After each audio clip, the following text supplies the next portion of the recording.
Hey, noble ones, welcome. It's not a stream of mine without the purple light. Let me get it.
Okay.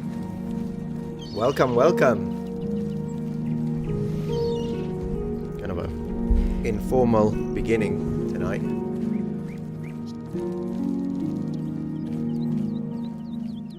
How are we doing? How are we doing?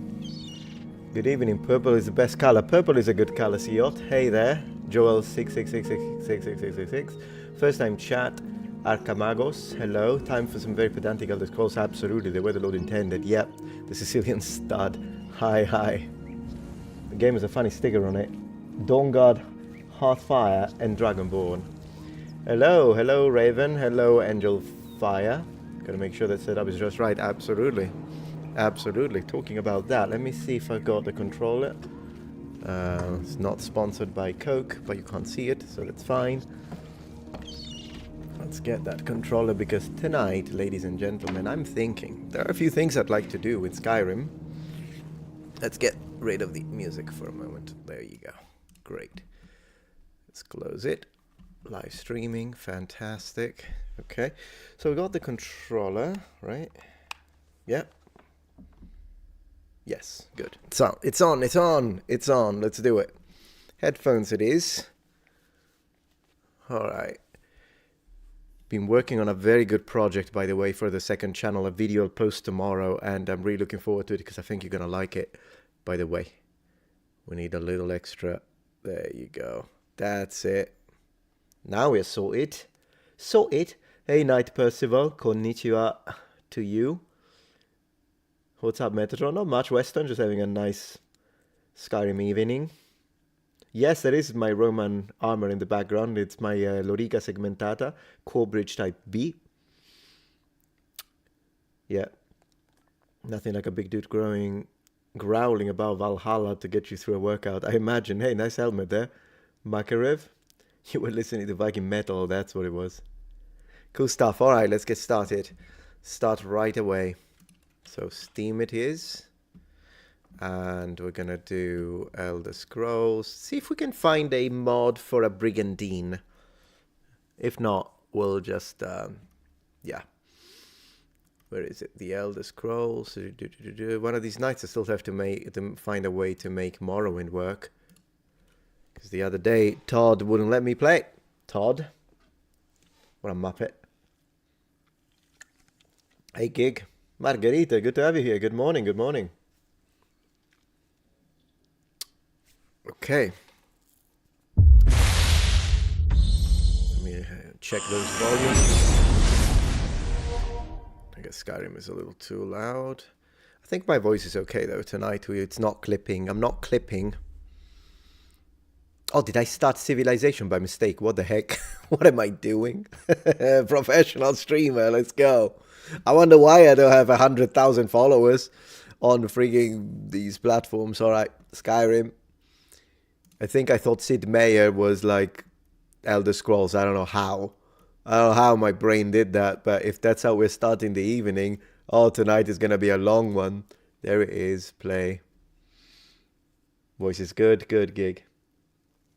Can't play the... I still have to see the new KCD2 gameplay. Yeah, I'll check it out tomorrow. Skyrim Civilization. Yeah, we should have a Skyrim Civilization. All right, let's let me click play. And then I'll put myself top right. That's what I'm talking about. That's the music I'm talking about. Game properties. Skyrim Special Edition. Okay, you should get visual in a couple of seconds. There you go. And yeah, the ratio is correct. Yes. Everything seems to be fine. Strange. Usually things don't work for me that easily. Man, Todd Howard appearing on FNT. Ciao, Jared. I've already done that. I've already conquered it for the Emperor. Okay. You can sell off that junk at bits and pieces.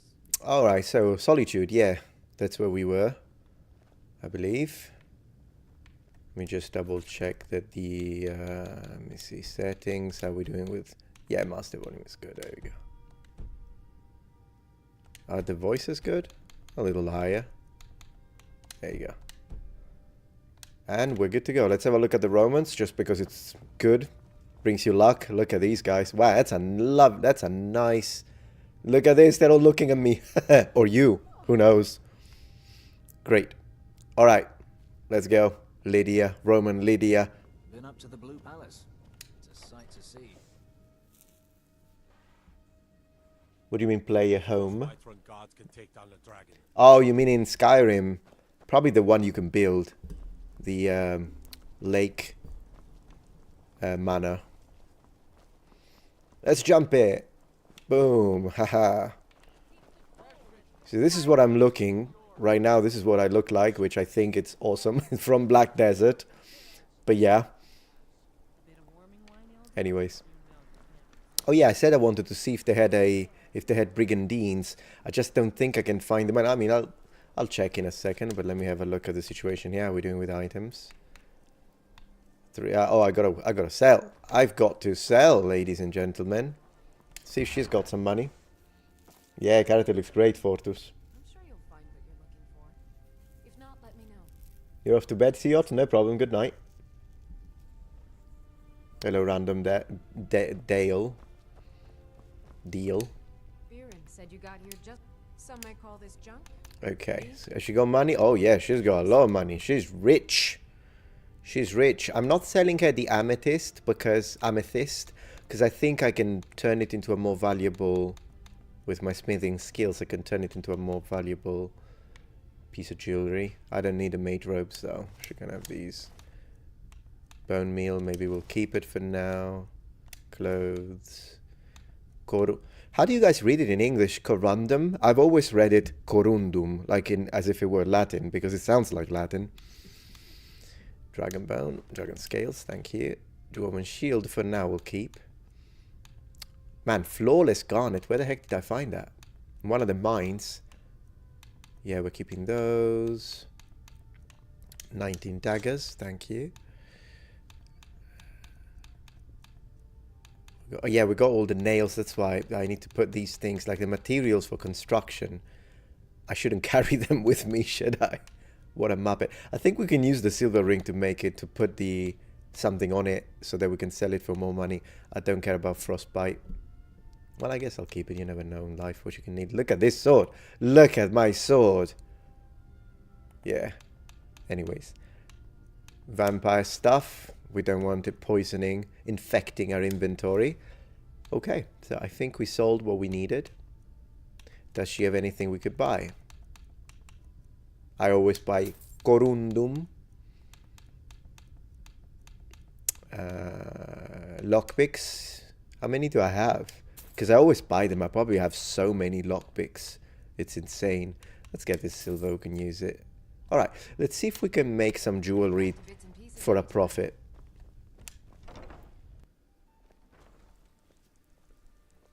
Yeah, I did finish the Place that Germanic Barbarian. No, a medieval knight, my friend. I've already conquered the Empire. Defeated the rebellion. Of course. For this playthrough. I might eventually like do another playthrough and play as a rebel. Maybe we'll see if we can find like a mod that makes us look like historically accurate Vikings. With that being said, before I do that, I think I'd like to do a playthrough of Oblivion, to be honest. So we finish Skyrim once, and then we'll do some Oblivion, and then perhaps we'll do it again. Alright, Forge. Dale. I see everyone calls you random. Interestingly enough, the other day I was commenting under another streamer, and she called me Gemini, which I thought, Metatron Gemini, I wonder why she chose the second. But whatever. Alright, so we could make a gold necklace, ruby and silver ingot. Alright, here we need a silver ingot, so let's make some silver ingots and some gold ingots if possible. Do you sell gold? Ingots. Corundum. Let's get it. Interesting how, look, when it's worked, it looks kind of bronzish. But when it's in its ore version, it has a green hue to it. In fact, look, corundum and dwarven metal look almost very similar. Dwarven metal just looks rougher, with a rougher finish. Yeah, this is more brassy maybe, and this is more bronzish, perhaps. Alright, so we get the ore, silver ore. Unfortunately, it doesn't seem to have gold. Like copper. Yeah, but copper is like, yeah, all copper and copper alloys, such as bronze, brass, they all usually tend to develop a green patina. It's not always green, by the way. Sometimes it's orange, but usually you imagine it being green. But I don't know if they would be, like, of course, bronze is an alloy. Copper in nature, is it reddish or is it green? I have no idea what copper looks like in nature, to be honest. That'd be something interesting to look up. So I don't think they have what I need here, though. A smelter. So we're gonna do this work in another city. How about we go to Whiterun, since it's the place we know. For now.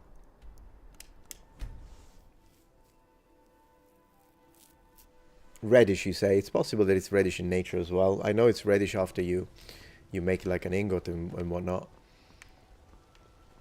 But anyways. Alright, let's go. Let's melt in the middle of the night. We're making corundum. We're making iron. That's a lot of iron. And silver. I still want to see if we can... So let's see if we can use the silver to produce something nice. So jewelry-wise, we could make... Yeah, we can make a silver amethyst ring. A necklace. Yeah, the necklace would be good. But I want to see if I can make it with gold first. So let's see. Let's go to sleep. I do have the house. I'll tell you why I have the house, by the way. Because you didn't see me buy this. And I'll tell you why. Because I figured it out. I couldn't figure it out the other day. I'm like, why do I have this out? It's fully furbished. And then I remembered. I almost can't believe it. Haha, Sophie. Thank you. My pleasure. Thanks for everything. Absolutely. You just Google copper in its natural form and wow, what does it look like? What does it look like? Braith is a big meanie. She keeps telling Lars and me what to do. Alright, let's sleep. Go to sleep, honey. It's 1 a.m. Go to sleep. kids these days. Copper oxide is greenish in color, I believe. Yeah. I don't know if it's... Is it a form of oxidation? I don't know. You say reddish, yeah.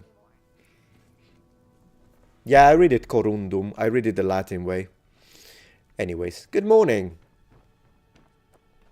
Morning. Do we have the sister as well? Yeah. Hi, Lucia.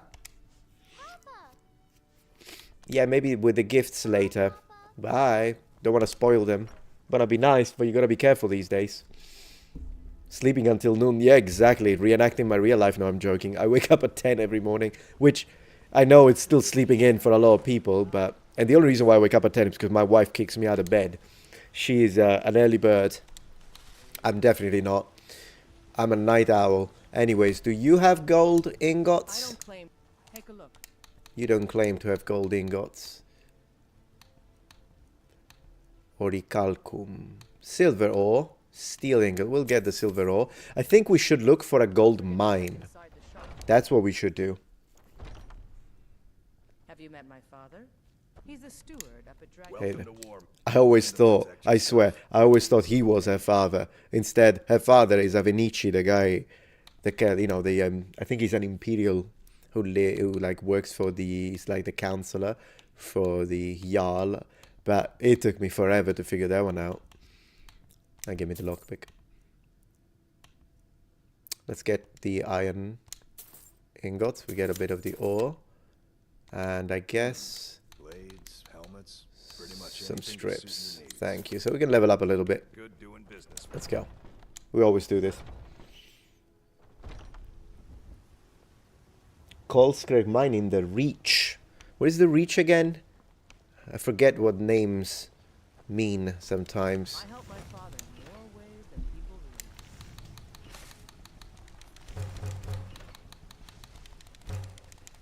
realize. Okay. Well, we're doing well with silver, so let's see if we can get that gold. My father provides the Jarl is alone. Then again, how is my inventory? Let's pop... yeah, let's leave some stuff at home.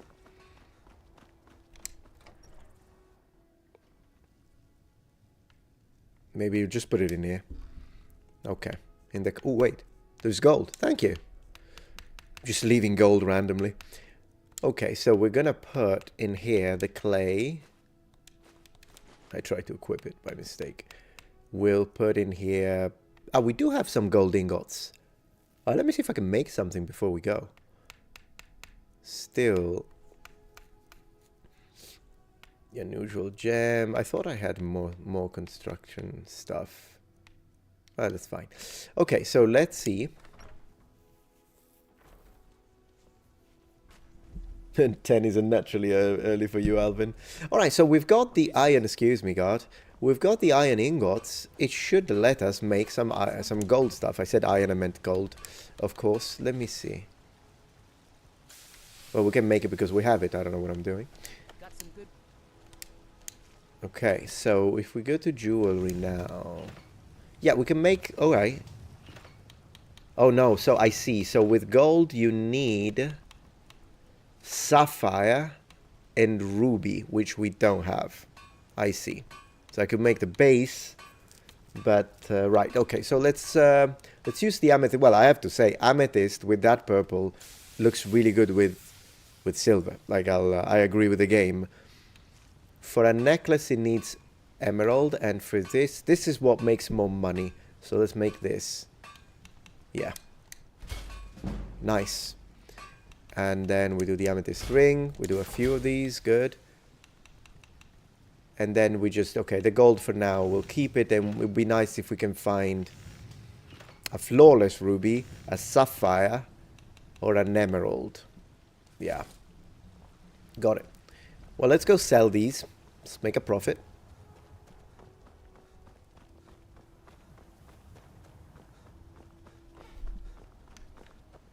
You know what's wrong with Skyrim these days? You know what's wrong with Skyrim these days? It's not modded enough.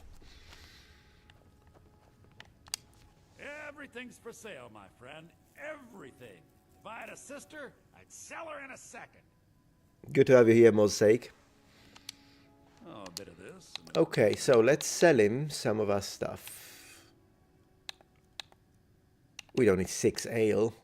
We need 2 ales. I drink an ale now. Cheese is good because we eat it. And Imperial Bow, Pugio, keep it for collection. Yeah, we're just selling. Let me see. I don't particularly care. I know that this is like really good. I don't care for this playthrough, so I'm just gonna sell it. And then maybe on a playthrough when we play as an evil guy, I'll get it again. But I really don't care. Oh, he doesn't have the money. You muppet. Can you buy these? Yes. All right. So buy these two. Buy the necklace.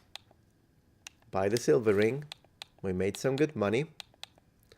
And now we buy something from him so he has a little money and then he gives the money back to us. How about that? Give me the lockpicks.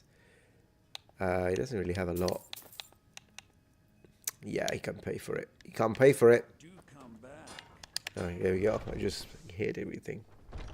I do need those glass and goat horns for the house. Because you use the horns to make like the lighting. The lights. I think the glass is needed also to make the display cases. Okay. So let's I'm the commander of the see. guard here in Whiterun.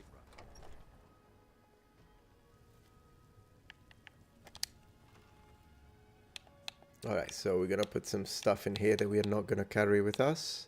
I could sell one of these as well. Alright. Anything? Well, the glass with me, you're correct. I don't need it right this second, so I'll put it down. And the horns, if that's what you meant, then you were right. The gold ingots, for now, we don't need them. Leather, lavender. I'm gonna level up a little bit, so I'm gonna need with the nails, I guess. And magical stamina, mountain flower. Scroll of Harmony. I need to sell this. Okay, straw. Unusual gem. I can't remove it, right? Yeah, it's forever in my inventory now. Who cares? Okay.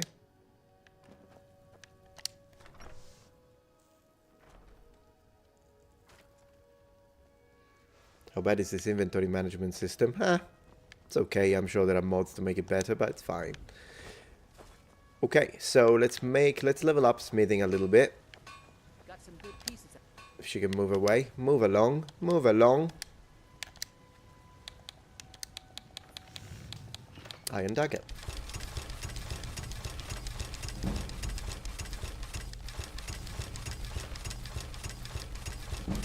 Okay, hey lady, I've got a bunch of daggers for your collection. I don't claim. Take a look. Right. So we sell you all the daggers, all the daggers.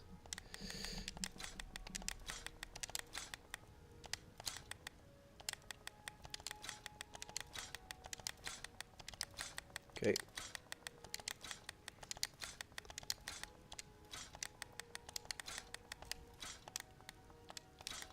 See if I'm faster with the thumbnail, with the thumb.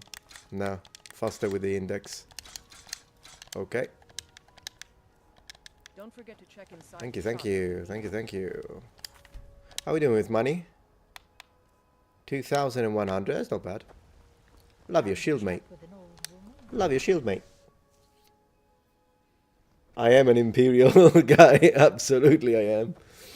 Move along, keep moving. I should say that, keep moving. Okay, what a lovely breeze this morning. Oh, we need barding for this horse. Where do we get it? Do you sell it? Excuse me, sir. Excuse. Oh, goodness gracious. This finally. Excuse me, sir. Need a horse? Need a horse? So most He doesn't say anything. Let me see. Maybe the guy inside. Where is she going? Where is she going? She's a menace. Oh no, I don't want to do that. Where's the guy selling horses? Excuse me. What time is it, by the way? Why are they not open at 1:44 p.m.? It was a lunch break. Fleetest man like you needs a How old are your horses? None of them. Now the hope we've taken to calling. So, can I buy a horse? I already have a horse. Got one all set. Suit yourself. Huh. I wonder where you buy the barding. I don't remember, to be honest. I don't know how to say Muppet in Italian. In Italian, Muppet is Muppet. I mean, the Muppets were just called E-Muppets. E-Muppet. That's how Muppet. Alright, so. You know what I'm going to do? I'm going to join the Dawnguard. That's what I'm going to do. But before I do that, we saved. Let me see if there is... I'm just going to check very quickly to see if perhaps in the mod thing we could find a Brigandine. I'm just checking very quickly. Because I know it exists, but I think it's on Nexus. Yeah, Lydia is great. Thank you, Dina. No, we really don't translate Muppet. We just keep it Muppet. Good night, Trampa.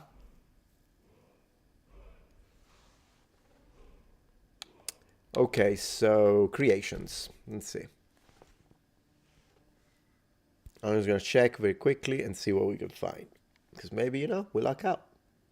What's the mod for the Imperial Armor? It's called Roman Weapons and Armor. Okay, let me see. Do they have anything? No. No. Okay, what if I write it without the capital? You gotta try. No. What if I write historical shields? Matherian Viking shield set. Yeah, but they don't look historical. So what's the point? Maybe that one there? Let me see. What's that? What's this one? Bacon and egg? What the heck? Goodness gracious, people. Oh, that's a nice shield. Leather scout shield. Where are we getting this? Download it. Yes, that's a lovely shield right there. Okay. It's enabled already. Well, we'll check. Ooh, look. Hylian shield. That's awesome. Let me see. I'm downloading this. The Hylian shield. I mean, the screenshot is horrible, but I'm hoping that it actually looks better. Oh, this is from Morrowind. We just played it the other day. So, you know what? I am gonna download it for when we play as a Dark Elf. Because, of course, I'm gonna do a playthrough for each and every single one. Oh, this one cannot be enabled since it depends on files that aren't present. What files? Oh, well, I'll look into it next time. That's fine. Okay, we got a couple of things. Stormcloak Hero Armory. What's that? What does that do? Let's see. We got some cool... Oh, I see. It gives Stormcloak... These are for when we play of the Stormcloak. Ooh, that's a nice set of armor. Yeah, cool. We'll consider it next time. All right, cool stuff. Thank you. Buckless, for sure. 100%. Just... Here it's harder. You gotta use Nexus. I'll probably do it next time, but I'll do it offline. Alright, so let me look at the creation stats to me. I know I was just there, but that's me, alright. I want to see if I need to enable any of these. Maybe like the helmet. How do you do it? Let me see. Select which load order. What button is it? Y. Alright, so here's what we got. Yes, so let's enable this one. Lovely. And then let's see if there's anything else we need to enable from the... Oh yeah, the glass armor. Fast travel from interiors, that can be nice. Weightless. All miscellaneous items are usable to players. Some clothing, all potions, scrolls, food, ingredients are weightless. Books are weightless. Yeah, I'll do it. Merchants of more gold. Absolutely, please. Hylian shield, and we're good. And we're good. And we're good.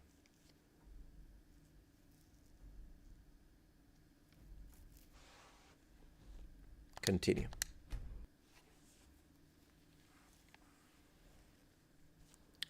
Alright, so I want to join the Dawnguard, so let me see. The mission starts, I believe, somewhere in the north. Well, let me see. The break of dawn. That's it. So we need to go to Mount Kilcreath. I found a strange gem. Ah, no, this is different. This is... No, this is a different one. It's not this one. What am I talking about? House of Horrors. Conspiracy. Dawnguard. Of course it's called Dawnguard. You think it's southeast? Maybe you're right. I thought it was northeast, but I'm probably a Muppet. Yeah, it is southeast. Well, let's just say east. No, southeast. You're absolutely correct. Okay, let's do it. It's outside of Riston, you're correct, yep. Yeah, exactly. Castle in the bottom right corner, you're right. Let's go.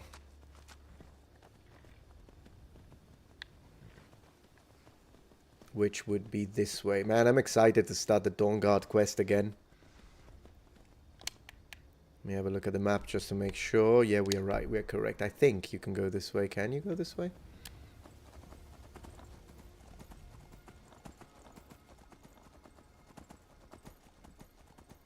You know what? It's night. Let's turn off the light on my face.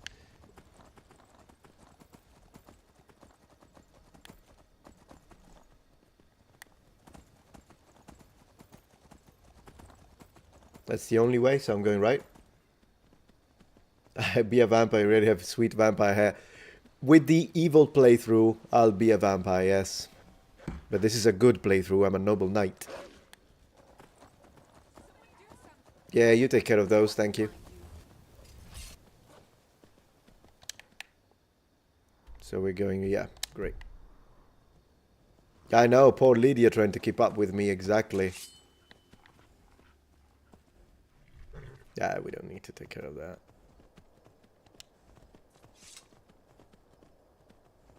Why did he... What are you doing? Hi, elf. Just attacked me for no reason. Oh, he was attacking the monster? No, he was attacking me. Exactly. Alright, okay. Alright, hi, elf. Alright. Okay, well, let me teach you. Let me teach you a couple of things about the Empire.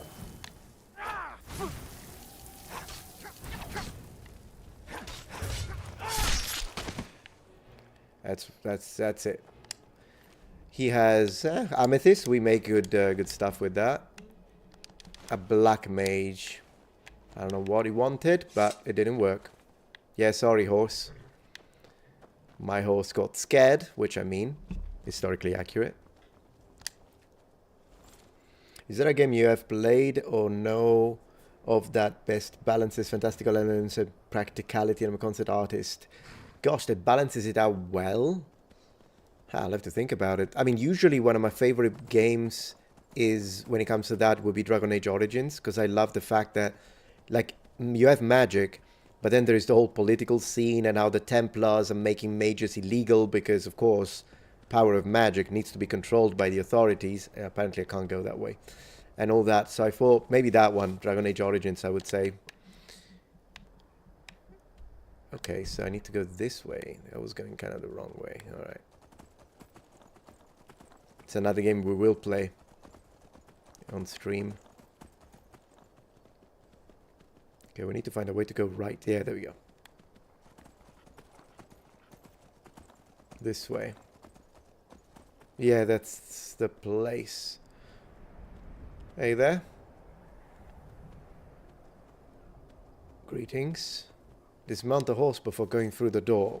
Yes, I know. Like, I know. Right, do I need to talk to these ladies? Hello? Vigilant of Stendar. You speak to a Vigilant of Stendar. Avoid any Daedra, and we will hunt you down. Okay, thank you. Will be watching you. They'll be watching. Good evening, Timothy. Yeah, nights are very atmospheric, you're right.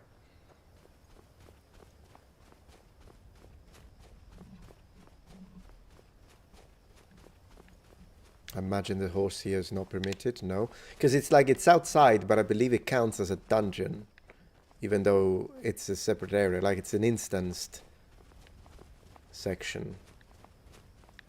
Wow, look at that. Gorgeous. Oh, hey there. Hey there. You here to join the Dawnguard too? Yes. Truth is, I don't care.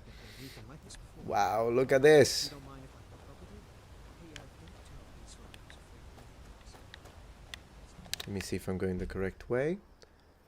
Yes, but I need to look at the other side. Okay. This way.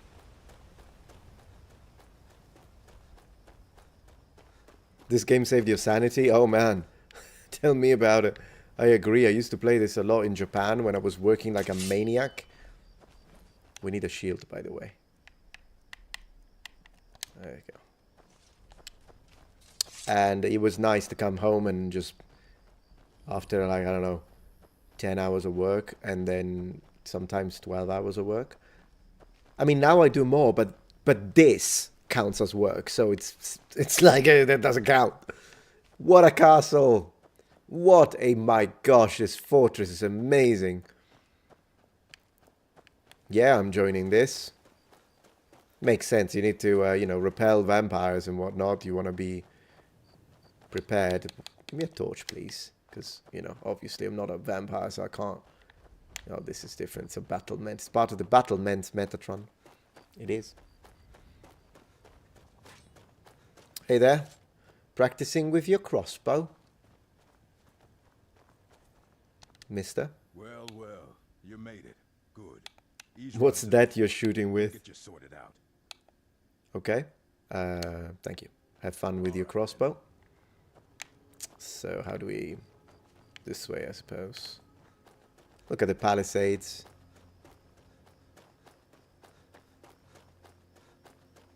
Man, I love this castle. It's gorgeous.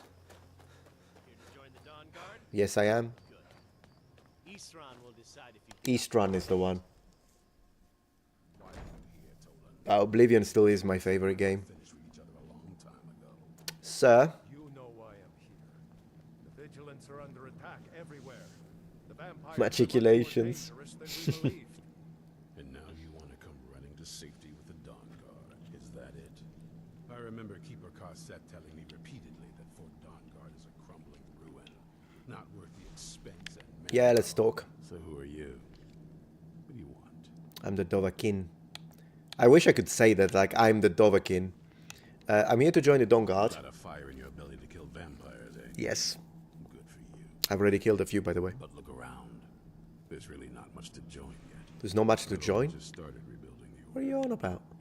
What can I do to help? I need someone out in the field taking the fight to the damn vampires. Right. While we're getting the fort back into shape. Tolan was telling me about some cave the vigilants were poking Aha, a around. cave, noble ones. Seemed to think it was related to these recent vampire attacks. Based Oblivion and Joyous as dear. Dimhollow. Yes, that's it. Dimhollow Crypt. Dimhollow. Brother Adelwald was sure it held some long-lost vampire artifact of some kind. Uh-huh. We didn't listen to him any more than we did Isran. Man, I love what you did with your hair. Hall Look at that hairline. was attacked. Look at that hairstyle. That's good enough for me. That looks great. Go see what the vampires were looking for in this Dimhollow Crypt. Right. With any luck, they'll Okay. still be there. Let's do that. Here, First mission. you should take a crossbow Oh, I should take a cross. Wait. before they get close. Yes. Feel free to Crossbow go around the added. fort and take what you need. Ooh, that's nice. We're gonna be a knight with crossbows. We're gonna upset the papacy, I suppose, but it's one of those things. Where are the crossbow bolts? Bolts already equipped. Yes, good, nice, thank you. Let me have a look. Do anything you can use. Haha, love it. Meet you at Dimhollow. Oh, It's sorry. the least I can do. Yes, Avenge my fallen comrades. right. I don't think that Can I go? Yeah, thank you. you vigilants were never trained. We got a crossbow. We got a crossbow.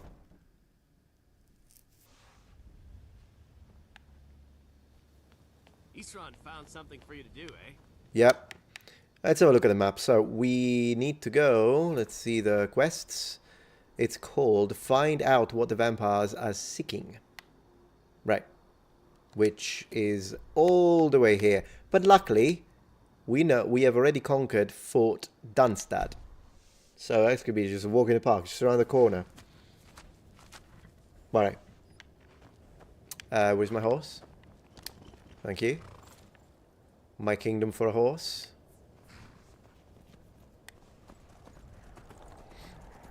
Hello, I'm going to... Hello, Imperial. Awe.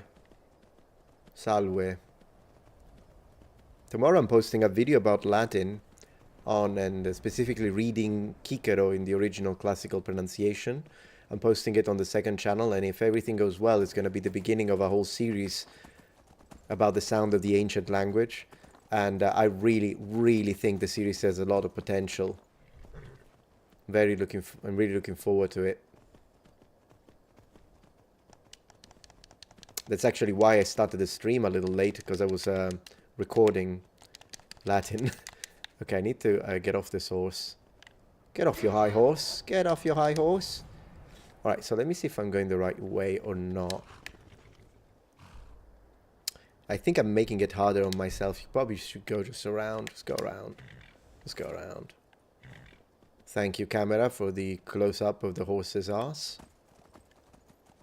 I would have preferred Lydia's, but hey, you can't always have what you want in life.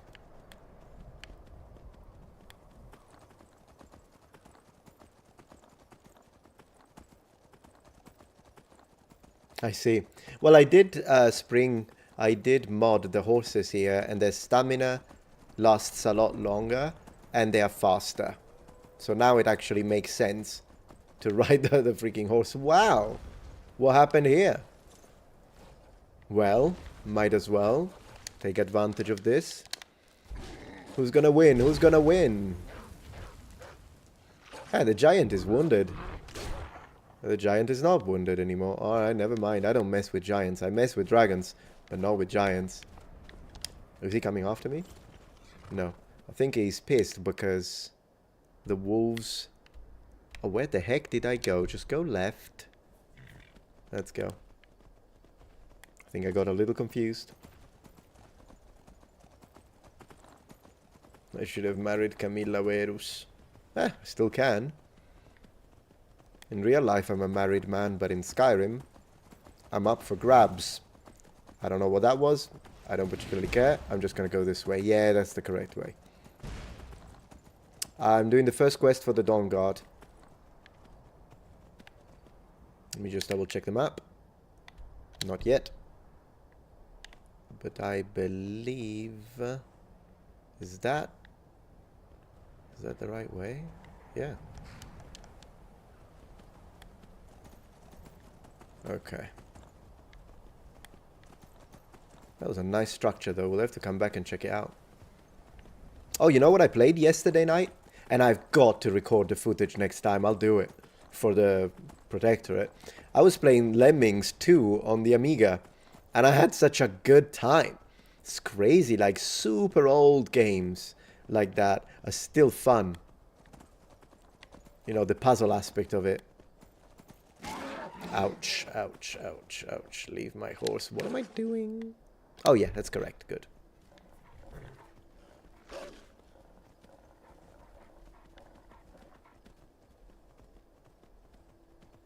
Hey there. Friend or foe? Foe. Clearly foe. Foe is. Wow. How about that? Oh, I can't... Okay, there we go. I'm as good as dead. Oh, you have a bow? Primitive? You have a bow, Mr. Primitive? How about this? Man, I'm having a great time with this crossbow. And of course she's Robin freaking Hood.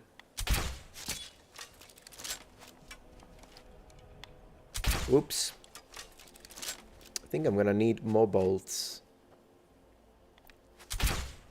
Seriously.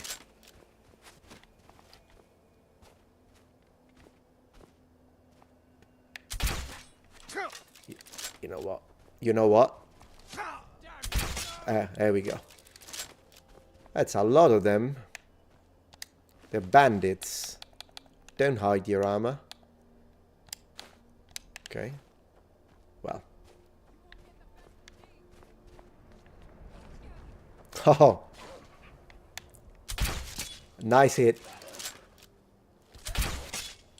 Let's get the other wolf. Nope. Lydia was too fast.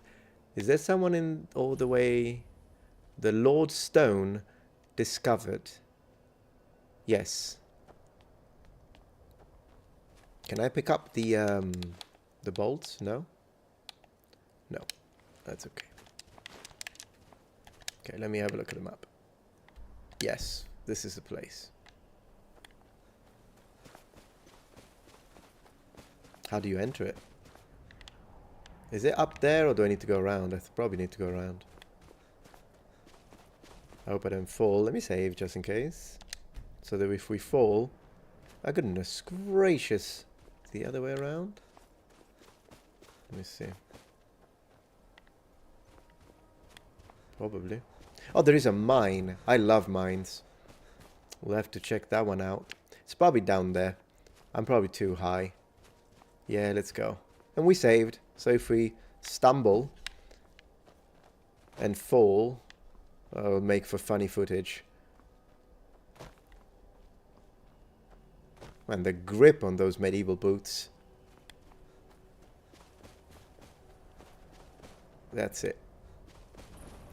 Dimhollow. Dimhollow is such a good name. By the way, how do you enter it? From here? Yes. And Dimhollow it is. Yeah, crossbows from Dawnguard. DLC.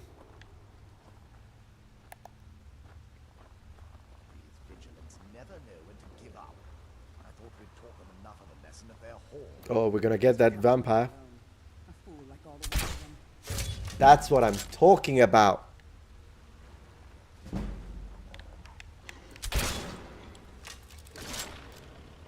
Nice. Did I kill the vampire? I think I did. There is another one over there. I can see him. Buongiorno da Genova. Genoese crossbowman. Deathhound collar. I'll take it. Dog meat. What am I, in China? Alright. Excuse me, sir. Mr. Vampire. Vampire armor. Cool. Well, that now I know where we can get the vampire armor when we will play as a vampire. Oh, that's cool. Actually, that was a good shot, yeah. Great crossbowman, yeah. Let's get the torch. But seriously, I'm gonna check the map. Let me sign it. Let me see the map again. So we are west of Fort Dunsted, which is east of Morthal. Right, almost in the middle where the mountains are. We've got to remember this, so when we play as the evil guy and we turn into a vampire, we come here and then we can dress as a vampire. And then we can go and fight the Dawnguard. I love this. It's going to be great. It's going to be great. Good evening, Sir Metatron. Good evening, Petit Trianon. Good to have you here. Oh, very well, thank you. How you doing? Can we open this? No? Alright. Well. This Genoese crossbowman has got a few more darts. Man, I hit him in the arm. I don't know why that killed him, but it did. Some special pressure point, I suppose, that I, of course, knew about and hit it on purpose. It was all calculated. That's a coffin. That's a coffin. That's a Iron Sword of Soul Snares. Or whatever that is, I'll take it. Search the urn. Thank you, thank you, thank you, thank you. Couple of potions. Oh, we need to do this to open that. Wow. Hey, Lydia, for the glory of Rome, let's go. And Genova. For the glory of Rome and Genova. Belin Belandi. Let's see. Okay, any more vampires? Because I've got a gift. I've got a surprise, Mr. Vampires and Mrs. Your missus is fit. Vampires. Man, I can't see anything. Maybe the torch for a moment. Maybe the torch. We'll be careful. Is that a vampire? Yes, that is moving. It looks very tall, I'm just saying. I'm just saying. Not that I'm necessarily intimidated, but... Let's get him. Let's get that double damage. Boom! Oh, what the heck is that? Oh, was, should I say. What the heck was that? Another skeleton. Down you go. Down you go. Man, these crossbows are teaching them a lesson. Who's in charge here? Okay, lovely. Torch again. Thank you. Torch and sword.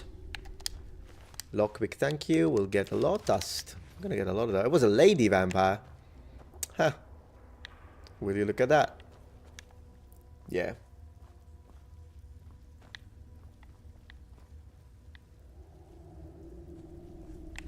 Oh gosh, I almost attacked her. We need a crossbow emote. I'll make it. I'll make it. All right, so the V in Genovese is supposed to sound like a W. Well, no, because if it's medieval Latin already, the V had already become a thing. So plus in Italian is Genovese. Iron shield, bone me gold. Ooh, look at this. Ancient Nord mace. I mean, it's kind of nice. It's probably heavy. Ancient, yeah, I don't care. Right, let's go. Okay, we can shoot them. We can shoot them. We can do that.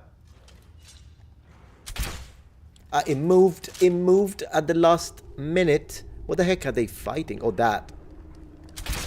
Detected or detective.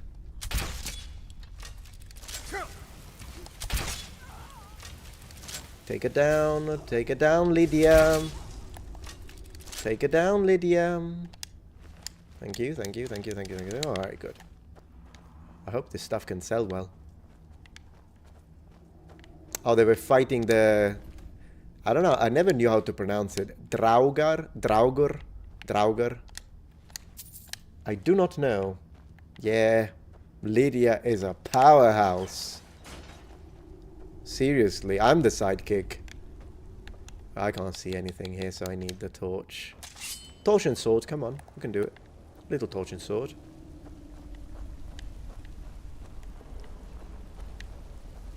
Hello?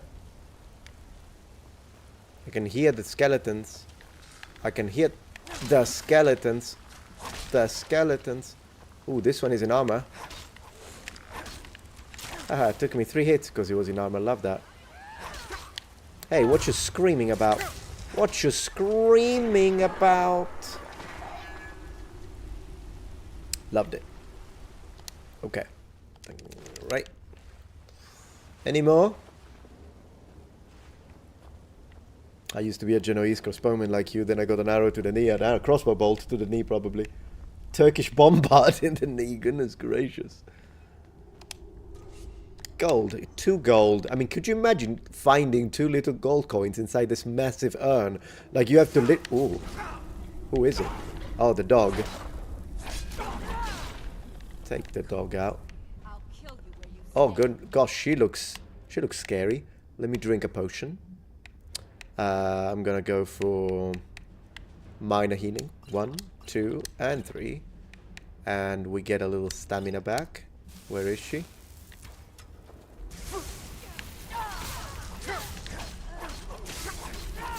Holy moly.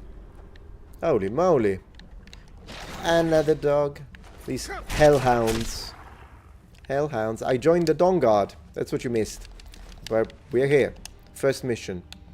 Dog meat. We're gonna have nice dumplings. Dog meat dumplings later. More urns. Oh, this is a burial urn. Burial urn. That's so interesting. So these are like Old Nord ceremonial burial stuff. Interesting to see if there is some lore about that. Okay, this place looks spectral, macabre. Hey there. Oh, that's a big spider right there. Can I join? Probably not from... Oh, yes, I can. I'll join, but with a crossbow. He yields. And now the vampire. Come on. Damn it, Master Vampire. Look at this. There we go. That's what I'm talking about.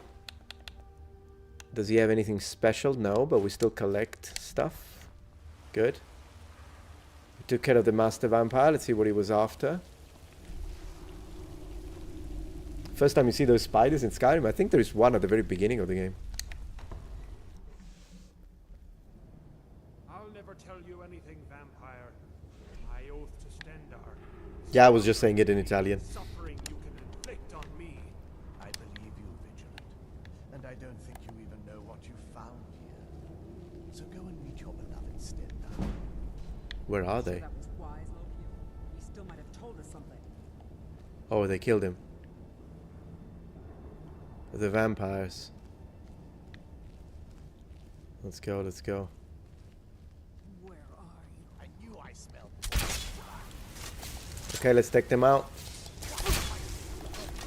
I'm gonna take the sword though, because these guys, dwarven shield, steel sword, exquisite, mind you.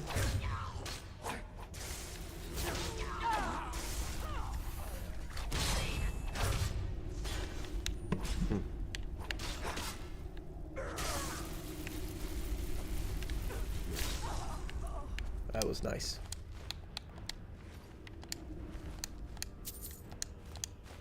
Minor healing? What the heck is a vampire doing with a potion of minor healing?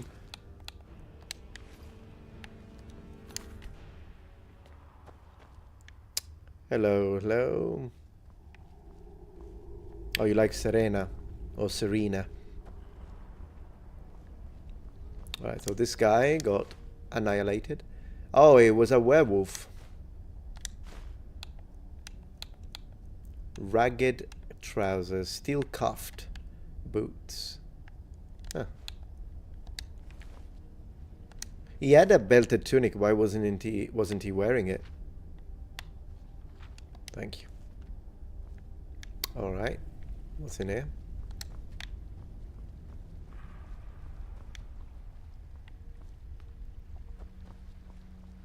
That's the place. Skeleton, gold, thank you.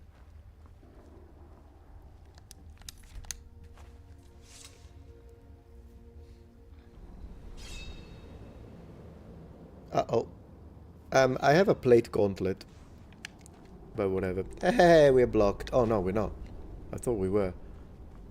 Alright, so I need to do something, right? Like, I need to turn on these, maybe?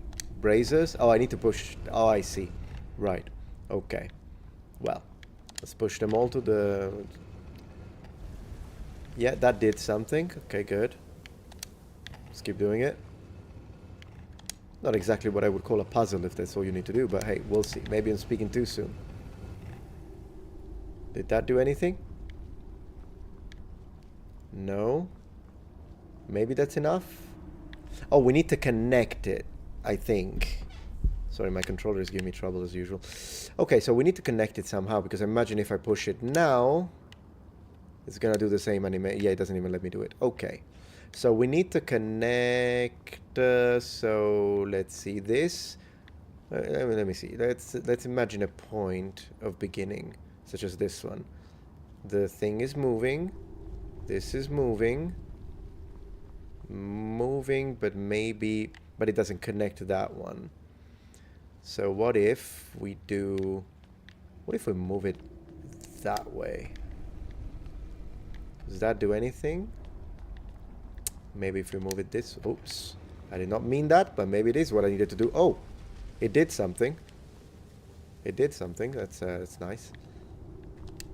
Alright, so let's move this as well. See if we can find the correct placement. Yep. Yep, that did something. Yeah, I think... not yet. Not yet.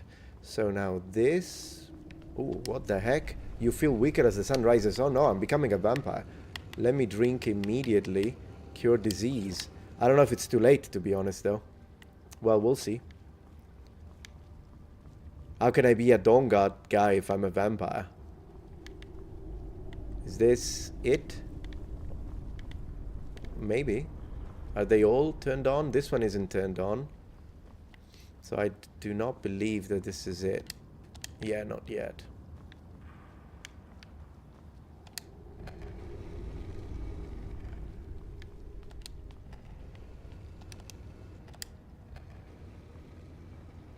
Yep. Okay, yeah, we just need to turn them all on. Oh, we did it. Nice.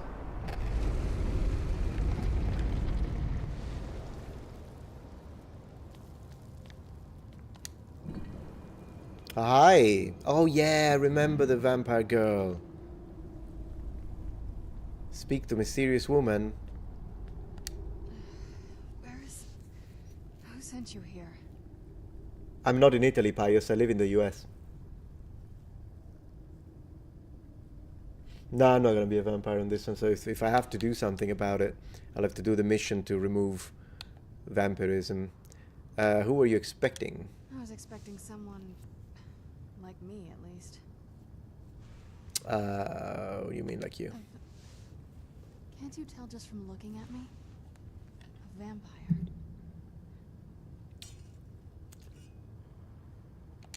Not fond of vampires, are they? Nope. Well, look. Kill me, you've killed one vampire. But if people are after me, Right. there's something bigger going on. Yeah, she's good looking, I can Timothy. help you find out what that is. Where do you need to go, as long as you don't get in my way? I was going to say the same thing to you. My family used to live on an island to the west of Oh yeah, we need to go to the family of vampires. By the way, my name is Serana. Good to meet you. Alright, good to meet you, yeah. Right, so any idea how to get out of here? Your guess is as good as mine. This place looks pretty different from when I was locked away. How long were you in there? Good question. Hard to say. I can't really tell. I feel like it was a long time. Like centuries and Who whatnot. is Skyrim's High King? That's actually a matter of debate. Ulfric is dead. Elisif of Solitude will be High Queen. Let's do this. Oh, wonderful. A war of succession. Good to know the world didn't get boring while I was gone. Who are the contenders?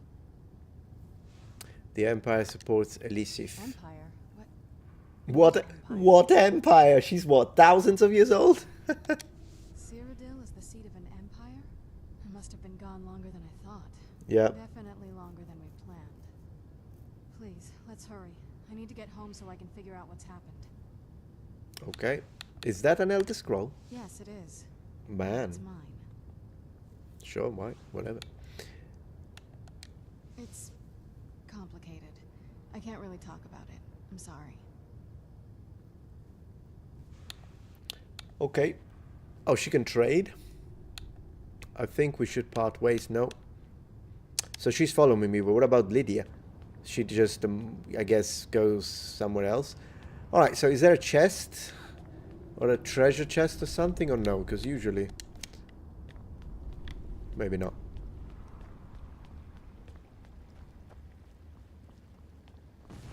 Okay. Oh, gargoyles. Yeah, I'm gonna need my shield.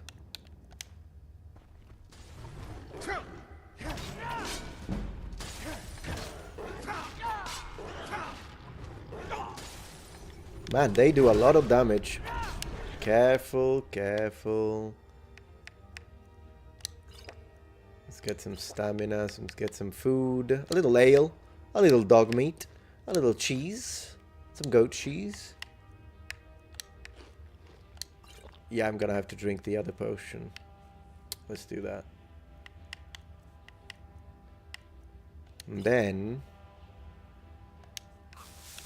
And then we're gonna get healing.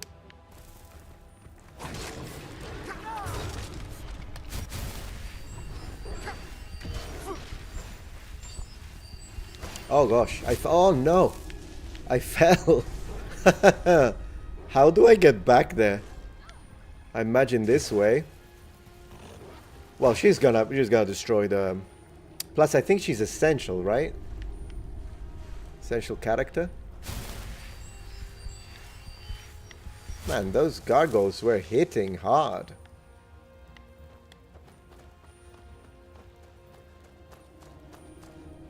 I hope there is a way back. Yeah, I'm sure there is. Give me the torch. There we go.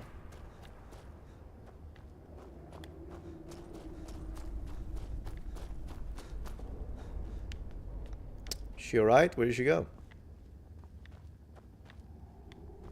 Oh, the gargoyles are still alive.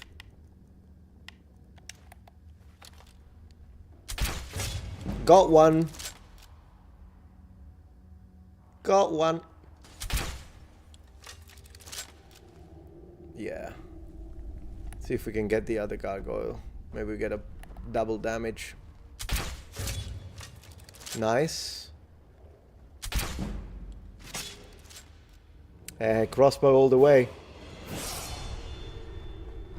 Oh. Huh, I thought he was dead. Is he dead now? Finally. Any more? No? Oh yeah, there's a skeleton, guys. Oh, it's her skeleton. I see. She can do that. Oh, what was that? Let me save so I don't have to redo that. You have a skeleton behind you, but sure. Right, so let's go. Give me the torch back. On our way.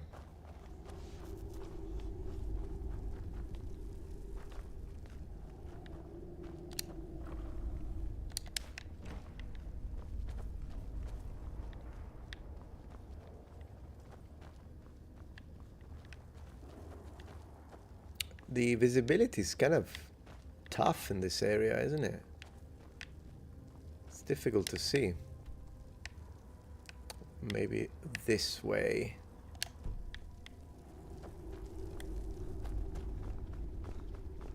Yeah. What is this? Yeah, you see, it's easy to fall because... Yeah. Oh, that's an open... Oh, we got some stuff, so why not? Alright. This feels like the right way. Okay, so let me double check that there isn't like a passage. There is not, but I think we do need to go. Does the air feel heavy down here? Does... A little woozy, but it might just be from waking up. She said it was the right way. That's actually a little confusing to me. Oh! Maybe... Yeah, it's confusing because she says this is the right way. And the skeleton just broke, I guess. She says this is the right way. I'm alone in a cave with two women. Maybe she means... Let me check the map. Yeah, maybe she means we do this. Can we do that? Oh no, because we need to go up. How do we go up? Maybe I fell and I wasn't supposed to. Let me see. It's a little complicated. Oh, turn left, you say, Salt? Left from where I was. One moment.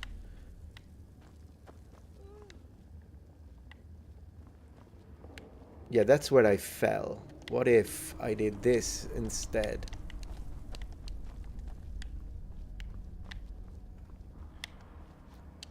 Maybe. Yeah, I think it's correct. Yeah, it's correct.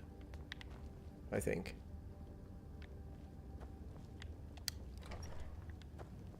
Check. Yes, it's correct. Good.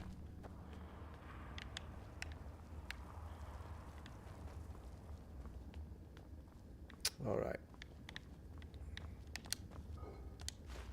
Oh, nice.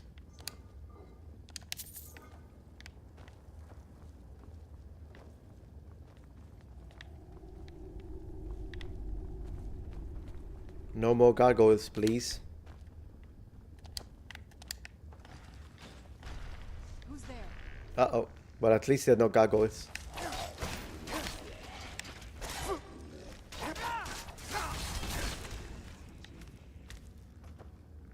Okay. Who's there?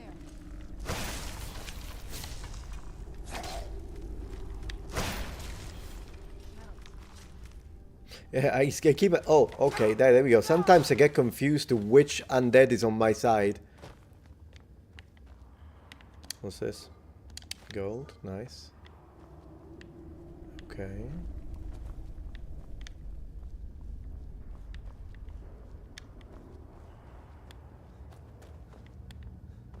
Yeah, this is the right way. Hey, Duxfile. Keep your eyes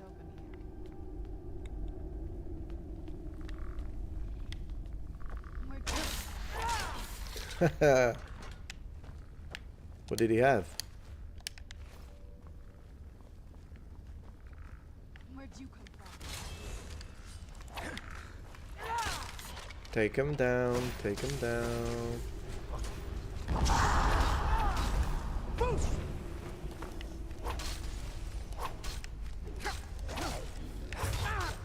Ouch, ouch.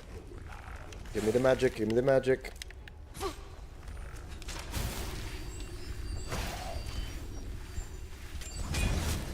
What hit me? Oh, he did the... Yeah, he did the...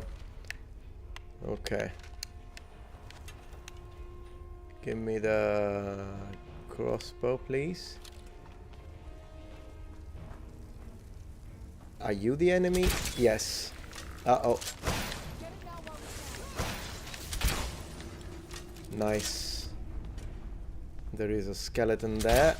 There was a skeleton there. Oh, he was annoying, wasn't he? Oh, there is a word that I can learn. Ooh, nice. I'm taking this. I don't even care. Yeah, well, we'll put something down because that looks nice. Of cold. How about, we don't need the dagger, we don't need the iron sword, we don't need the battle axe, and we're fine. Okay, what are the words of power? Not this way. Who's throw that? My gosh. Let me go. Here it goes away. I'm just looking for the words. Where the heck? Here it goes away. Here you can hear it a bit. Oh, there it is.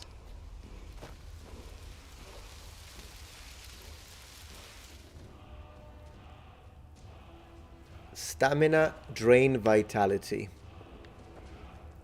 Let me have a look at the words we have, by the way. Shouts. Unrelenting force. Your voice is raw power. Yeah, we have this. Slow time is nice. Dragon souls are required. Hey, I have 5. Oh, like this. Yeah. Energies from your helpless opponent. I'm not sure. Well, I guess. Alright. Maybe slow time could be a cool one to use. Let's use this one for now. I can suspend disbelief. I know that the Lord Imperial City has hundreds of thousands of residents instead of a few thousand. Well, yeah. Yeah, the size of the cities is it's kind of crazy, but it's fine. As you say, suspension of disbelief. I am making a video, though, about Skyrim. It's going to take me like a month, maybe longer than that. But I'm making an insanely deep analysis of everything that has to do with Skyrim. Everything. Flora, fauna, sizes, population, lore, weapons and armor, all condensed in one video. It's gonna take me some time though. Geography, everything. Oh wait, that's good. Good practice. Missed.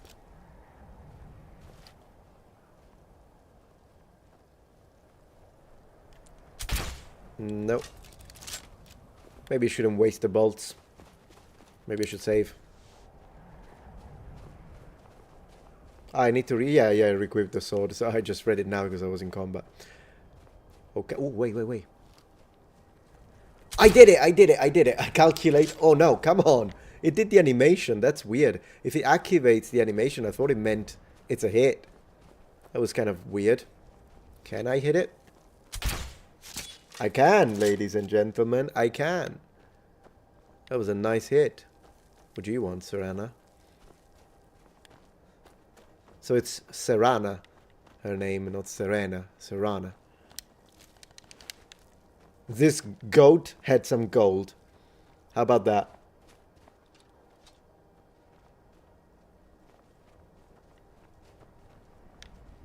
Okay, so... Oh, I can level up. Let's level up. So, get me some health.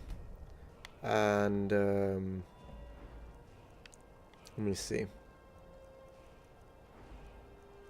Pickpocket, alchemy, illusion, conjuration, destruction, restoration, alteration, and smithing, heavy armor, block 200, 100. Archery. Well, we need one more point in archery, I guess. Or can we do it here? Oh, we can do this one. Yeah, let's do this one. What about Eagle Eye? Well, how much do I need? 30. Okay, we'll do it. Alright, so. Map it is.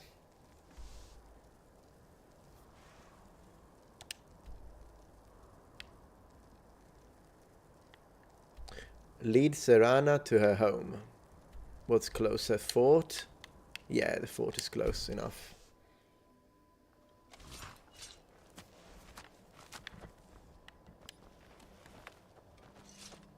That's a beautiful sky. Wouldn't the goat have some gold? I mean, it makes sense when you put it that way. All right, let's go. Imperials. This all belongs to the Empire now, as it should.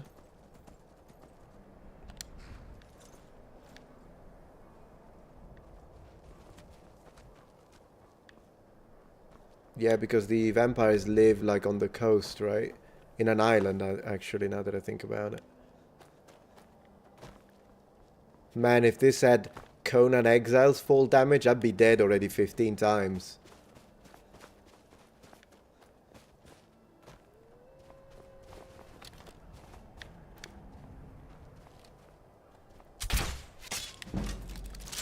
And now we have 30. How about that?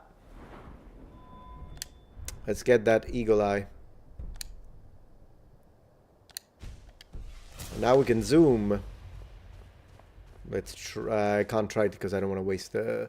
We need to find someone who sells darts. So probably we can make them. Now that I think about it with my smithing. Should probably make them. Make a bunch of darts. What's it gonna need? Iron and wood? I imagine.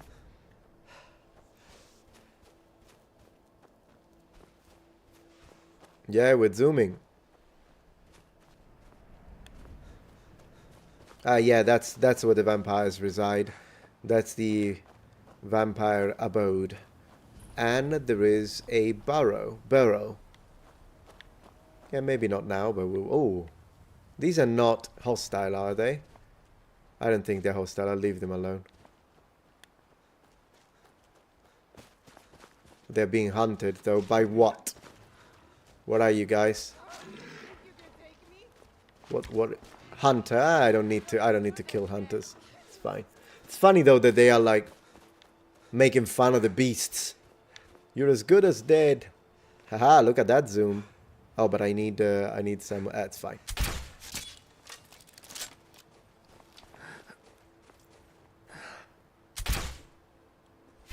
GG.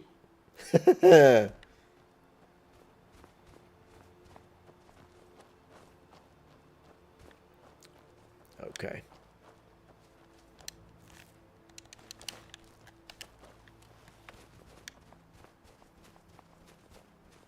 In the bar, I know, Daxfile.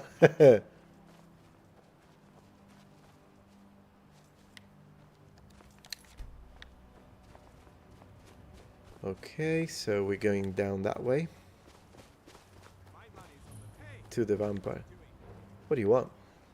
Oh. Okay. Oh, well, thank you, sir.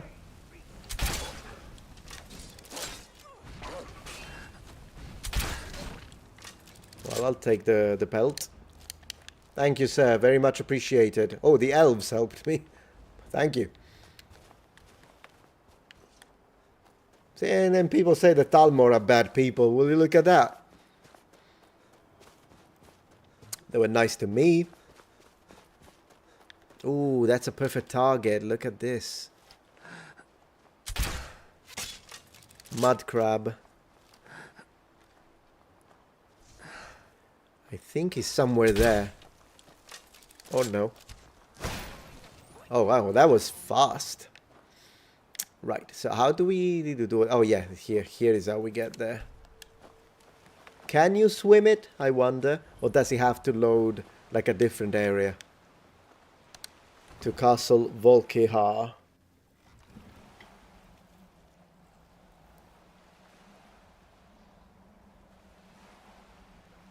Okay. Oh, Fletcher in Solitude. Yeah, I'll do that. Thank you.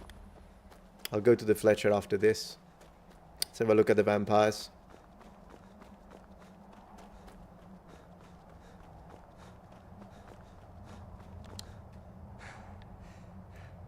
Excuse me. You're not welcome here. I could shoot you through this, you know that, right? Hey, so before we go in there, Yeah, what is it? I wanted to thank you for getting me this far. But after we get in there, I'm going to go my own way for a while. I think. I know Yeah, your sneak friends bonus, will you're right. probably wanna kill Akron. everyone in here. I'm hoping you can show some more control than that. Once we're inside, just keep quiet for a bit. Right. Let me take the lead. Sounds good. Lady Serana's back. Open the gate. Open the gate. Man, look at that, man. Alright, where are these vampires? Come on, bring them out. How dare you trespass here? Wait, Serana? Is that truly you? I cannot believe my eyes. He cannot believe his eyes. My lord, everyone! Serana has returned. Yes. I guess I'm expected. Yeah, you're expected. Let's jump it. Everyone impressed? You've seen nothing. Lost daughter returns at last. I trust you have my eldest. Paladin Rain. After all Cool these name. years, that's the first thing you ask me? Yes, I have the scroll. Of course, I'm delighted to see you, my daughter. Must I really say the words aloud? Ah, if only your traitor mother were here. I would let her watch this reunion before putting her head. Thank you, Timothy. Now tell me, who is this stranger you have brought into our hall? This is my savior, Not food. the one who freed me. For my daughter's safe return, you have my gratitude. Tell me, what is your name? My name is Vampire Slayer. I'm Metatron. Who are you? I am Harkon, lord of this court. By now, my daughter will have told you what we are. Right. Well, you're wearing vampire armor anyway, so it's not like... Not just vampires. We are among the oldest and most powerful vampires in Skyrim. For centuries we lived here, far from the cares of the world. All that ended when my wife betrayed me and stole away that which I valued most. Do I get a reward? Reward, vampire. To suggest that very thing. Yes, you must certainly deserve a reward. There is but one gift I can give that is equal in value to the Elder Scroll. Oh, turning me into a vampire? Not interested. I offer you my blood. Take it and you will walk as a lion among sheep. Men will tremble at your approach and you will never fear death again. And if I refuse, you You will muppet? be prey, like all mortals. I will spare your life this once, but you will be banished from this hall. Perhaps you still need convincing. Behold the power! Behold, noble ones, behold. This is the power that I offer. Very Now, cool. make your choice. Very good looking. I don't want to become a vampire. I refuse your gift. But you do look like Devilman from the 80s. So be it. You are prey, like all mortals. I banish you. Very nice.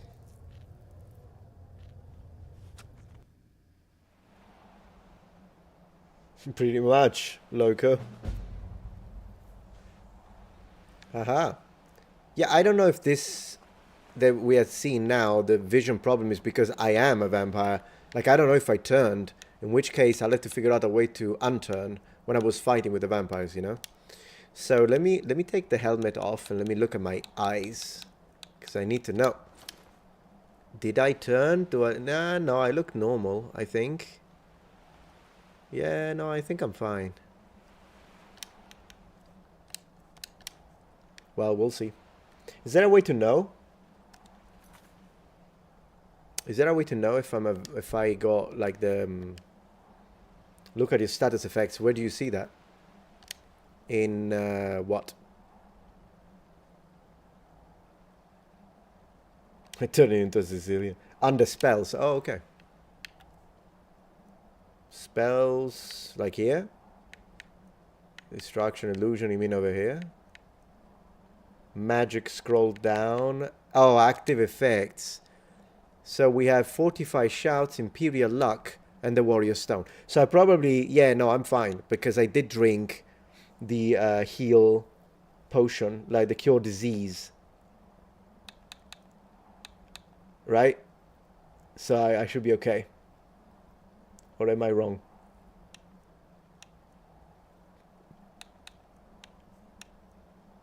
Powers, maybe? No.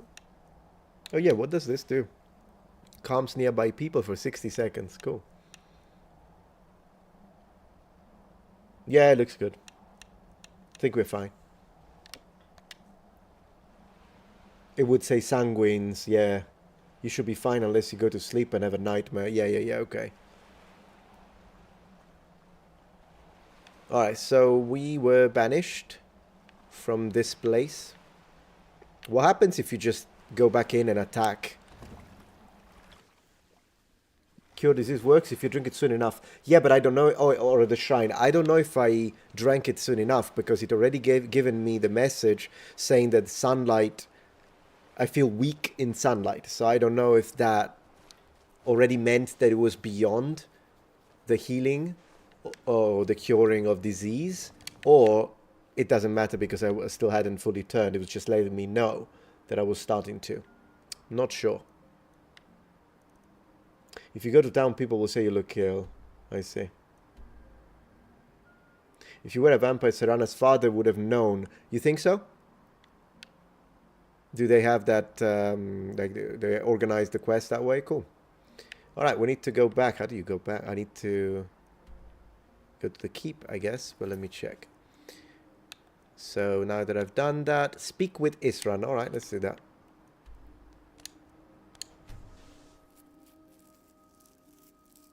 I was just a warning. If you slept in that state, you would have turned. I see, Alvin. Good to know that we're good.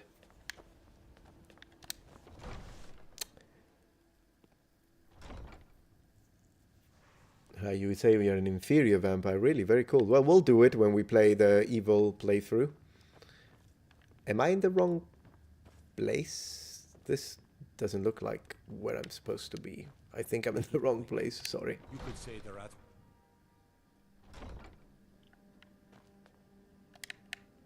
Oh, I see. I'm inside. Yeah, that's where I needed to go. What the heck am I doing?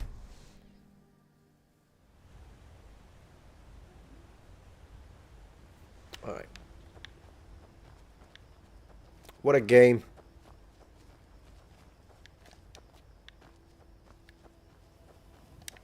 Man, do I have to walk the whole thing again or no? It's the other way. Okay.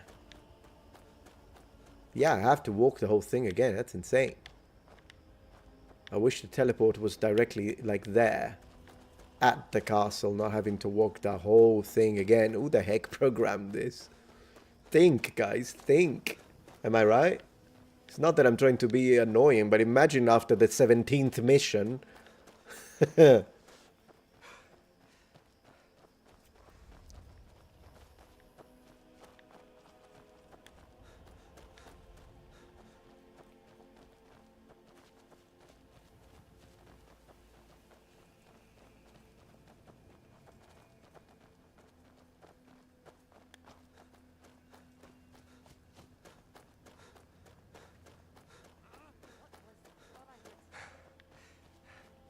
Hey guys, we're back. What the heck? What is it? Oh, they're under attack.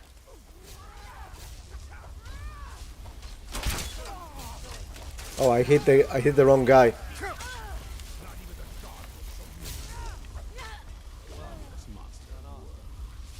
I shot him by mistake, but he doesn't seem to mind. Okay, so they got attacked. Sir. Wow, he's really cool. with the Look at powerful. this. I should have known it was only a matter of time before they found us. It's the price we pay for openly recruiting. Right. Of course. Why did I suppose differently? Fine. Tell me what you know. The vampires were looking for a woman trapped in Dimhollow. A woman trapped in there? That doesn't make any sense. Who is she? More importantly, where is she? Yeah, I should have brought it here. I took her to the castle. I'm waiting to hear what any of this means. They what? They have an Elder Scroll. Stop them? Exactly, I didn't stop it. Secure the scroll. I couldn't say it wasn't an option. I would have done it. There were too many of them, sir. So they have everything they wanted. Yeah. And we're left with nothing. Well, we have a castle. Mines. This couldn't get much worse. This is more than you and I can handle. Right. We have to do something. Well, of course we do. I'm old, not stupid. We're just going to need some help. If they're bold enough to attack us here, then this may be bigger than I thought. I have good men here, but there are people I've met and worked with over the years. We need their skills, their talents, if we're going to survive this. If you can find them, we might have a chance. Oh, yeah, I need to go recruiting people, yeah. Where can I find these people? Right to the point, aren't you? Yep. I like that. Not like those fools in the order. You are not, though. Keep it small. Get to the point. People, and we'll draw unwanted attention to ourselves. I think we'll want Serene Gerard. Breton girl, whip smart and good with tinkering. Fascination with the Dwemer. Weapons in particular. Last I knew, she was out in the Reach. Convinced she was about to find the biggest dwarven ruins yet. She'll help us. Might need a little convincing. Yeah, Dwarven Scholar Girl was pretty cool. I remember her, Spring. Also want to find Gunmar. Big brute of a Nord. Yeah, Darksire, we can take them all on. Much as I do. Got it into his head years back that his experience with animals would help. Trolls in particular. From last I knew, he was out Skyrim. Okay. 2 of them back here. Sounds good. We can get started on coming up with a plan. Yes, sir. All right, so that's good. Let me have a look. Let me see. Let me have a look at the castle, though. Ah, nice armor. Look at that. Cool. Let's have a look at the castle, at the fort. Nick Fury recruiting the Avengers. All right, so on the right, when we enter, we've got a tower. Now access to the towers. Lovely. Just making, you know, kind of learning my ways around here. If I go straight, takes us to Lincoln corridors, dining hall, living room, I suppose, sleeping quarters. Oh, that's nice. This is cozy. Look at this. What is this guy on about saying we are left with nothing? You live like kings. Whatever, anyways, there is this sleeping cot.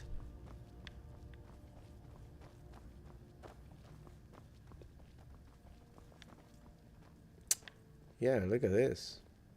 What a lovely place. I need to buy a castle in real life. Wouldn't that be nice? Might use a smelter.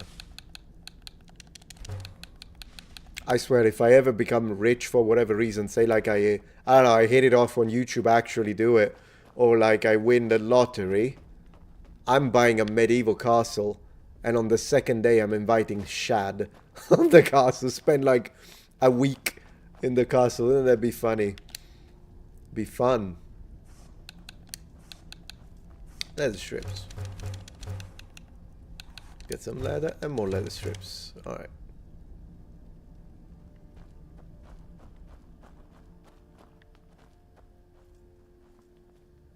Yeah, just collecting skulls. One of these days I need to spend time. Oh, that's actually map at data. That actually gave me a quest. I love that. I was saying one of these days I'd like to spend some time reading the books. I could take the gold, but it does look good there from a decorative perspective, so I'm not gonna take it. Yeah, it's a very nice fort. I could say, Lydia, could you let me... My goodness gracious, woman. Alright, so we went around. Love the place. Save. And we know what our next... Wow, I hadn't looked. I mean, it's nice. Kind of reminds me of the solarium in Roman architecture. With that being said, for a place that needs to protect us from vampires, I'm not sure that a massive hole on the roof, in the roof, is a good idea. You know, if it were me, I would cover it up and maybe put... But it does look good. I'll give him that. We'll have to see if during the day this projects some nice light in here.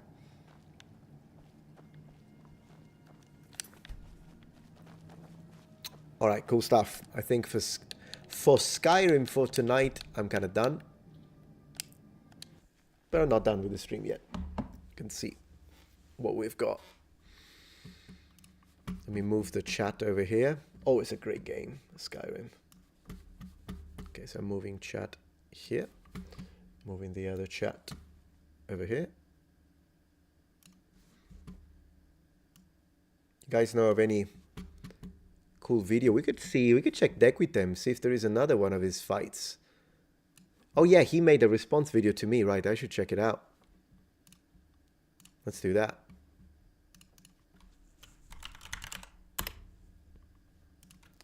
Deck with them.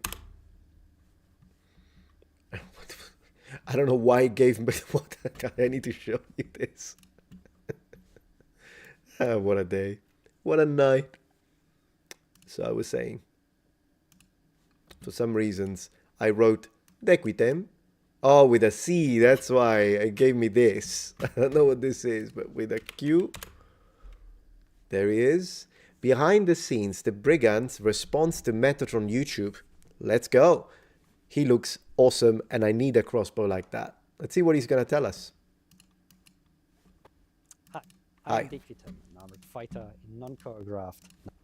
Hi. Hi. I am Dickvitem, an armored fighter in non-choreographed night fights. And today, I want to do something special, because Metatron reacted to my last video. Yes, I did, sir. And also, I imagine it's the perspective, but because of the shot, it looks like this is like a giant crossbow, like as taller than him. I love the shot, though. This guy has got some aesthetics. Good eye for aesthetics.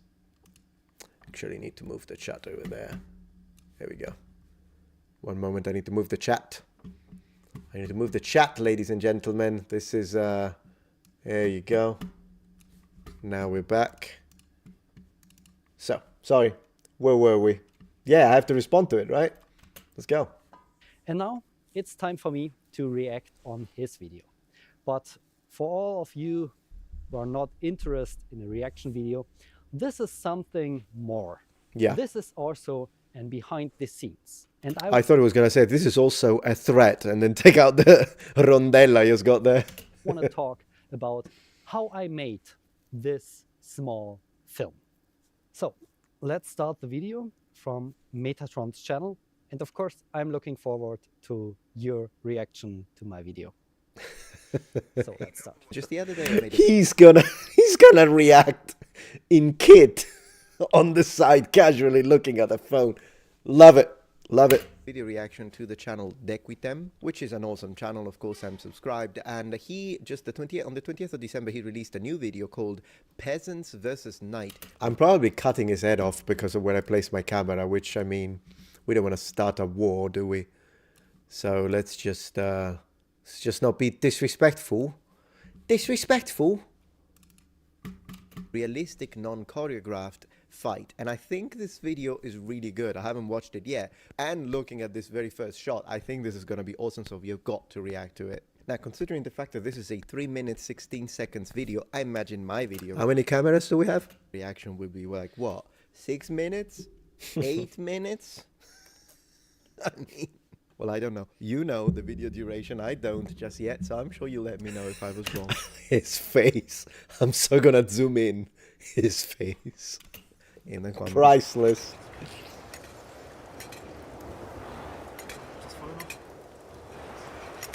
Hey, I absolutely love the fact the subtitles are medieval looking. Yeah.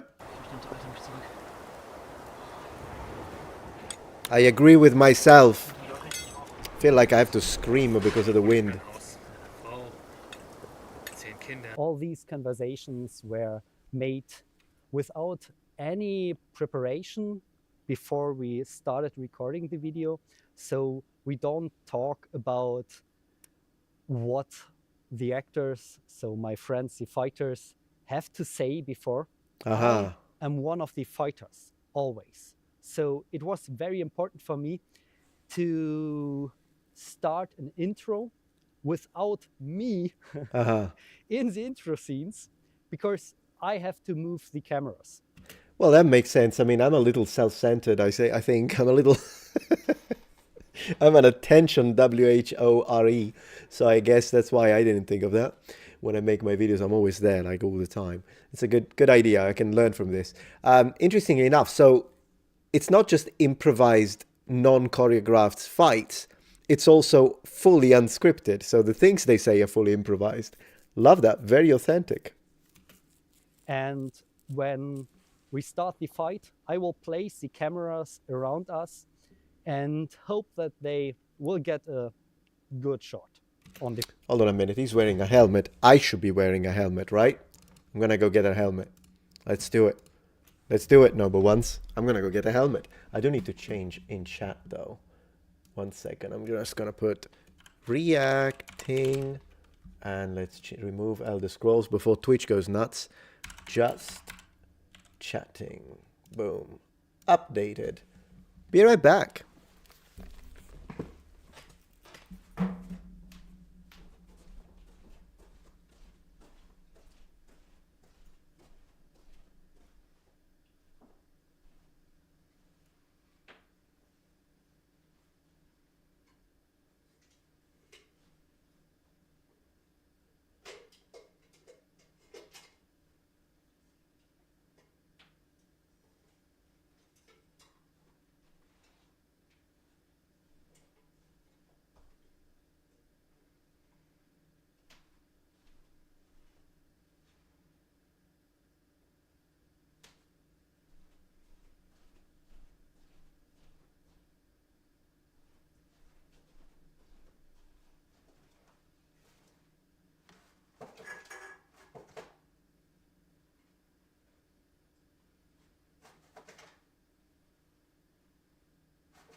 You know what I just realized, number ones? I did not think this through. How am I going to hear? Well, we'll figure it out. I'm sure we'll find a way. So, here we are. Just gonna... Let's see what we can do. How about this? How about this, Dequitem? Huh? Were you expecting this? Huh? How about non-choreographed? Alright, let's go.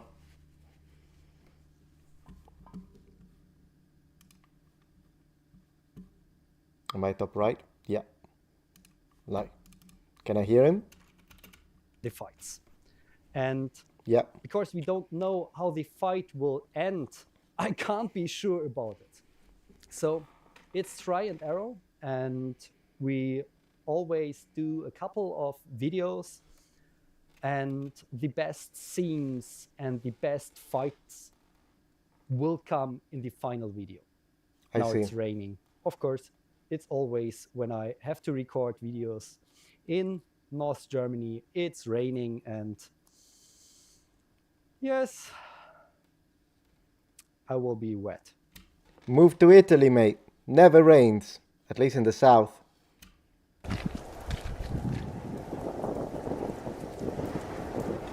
Wearing mail, very nice. Yeah, kettle hat. This is good. Ich weiß nicht, Alter, was dagegen hat. Pass auf. Der muss nur beerbt werden. Der. Weißt du, Bauern und Briganten haben vieles gemeinsam. Ich hab das Pferd des Vogtes erwischt! Ich hab das Pferd des Vogtes That's me. Oh, that's him. So you are the crossbowman. I didn't even recognize that when I watched it. I didn't know which one you were. Ich hab das Scheißpferd vom Bauch! Haha, that is him. It's kind of cool. One moment. At least when I talk to the man. So it's kind of cool that now I feel like I'm talking to a character from a movie. So rather than, because if he was wearing regular clothing in this instance, then I would feel like I'm talking to the actor. But because he's dressed exactly the same, this man is a genius. Because he's dressed exactly the same as his character crossbowman, I feel like I'm interacting with the character. Does it make sense what I'm saying? Very fun. I'm going to keep the visor up if you don't mind. Or not. Let's do this then. There we go. Thank you. Let's go. Peekaboo. Oh well, there is a crossbowman in there, so I mean, this could be dangerous. Not really. Uh-oh, he dropped the helmet. Not really. I understand where he's coming from. I mean, at the end of the day, for a crossbow to penetrate plate, extremely difficult, as I say. I often push that. Still, because it's a... Yeah, I still kind of double down on that, Dequite, mostly because, let's say that you are a professional crossbowman. Maybe you're not, like, trained in 2 weeks. Maybe you've been doing this for a while. I don't know that. But let's say that that's the case. And this knight is busy fighting the other guys in hand-to-hand combat. Imagine that the crossbowman has the time to really aim well. It could wound him, not through the plate, but maybe imagine like the side of the visor, or like it's mentioned in the sources, of course you know that, or maybe even the side of the plate, perhaps, probably not. If it's an expensive suit of armor, probably not. But still in one of the areas where there is mail, because you're busy fighting the other guys, I think the crossbowman could be a real problem, unless, of course, you can take care of the crossbowman as a knight immediately, in which case, then you would be correct. It makes sense that he's panicking since a medieval knight in full plate is arriving and he's... Yeah. I love this. Oh, the crossbow's jammed. And here I will show some behind the scenes with the jammed crossbow. This is a crossbow. It's a 600-pound crossbow. So it's impossible to... Oh, yeah, without the mechanism. Draw this. It's impossible. Yeah, I believe it. But, of course, I have the goat foot. And I have to... Yeah, it's still tough. The helmet comes off again. Yeah, it's still tough. Why isn't the helmet like secured under your chin? That would be my question, Dequitum. Why didn't you? Does that helmet have the possibility to do that? And pull it back, and now it's jammed. Huh. I can't make it inside the holding mechanism because I forgot also in the video to turn this put it in wheel. Position. Yeah. And I have to... You have to hold the trigger and then move, because if you don't hold the trigger, the notch doesn't move, right? That's now that I remember that. Yeah, that's correct, because I handled a couple of crossbows before. It's been a few years. So he had to hold the trigger, move that, then begin the reloading. But it absolutely makes sense that he panicked because the knight was arriving. He forgot. I am sure 100% that happened historically. 100%. Let me take the helmet off, by the way. Let me take the helmet off. Okay, I did it. It was fun, but let me take it off because I can't take myself seriously. Right. Okay.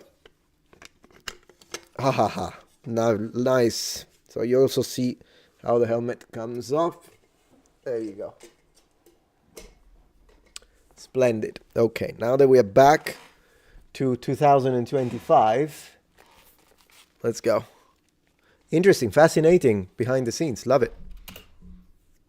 detach it here and place it correctly, at the right angle. Now it sits perfect. Now Yeah. I can load the crossbow again Yeah.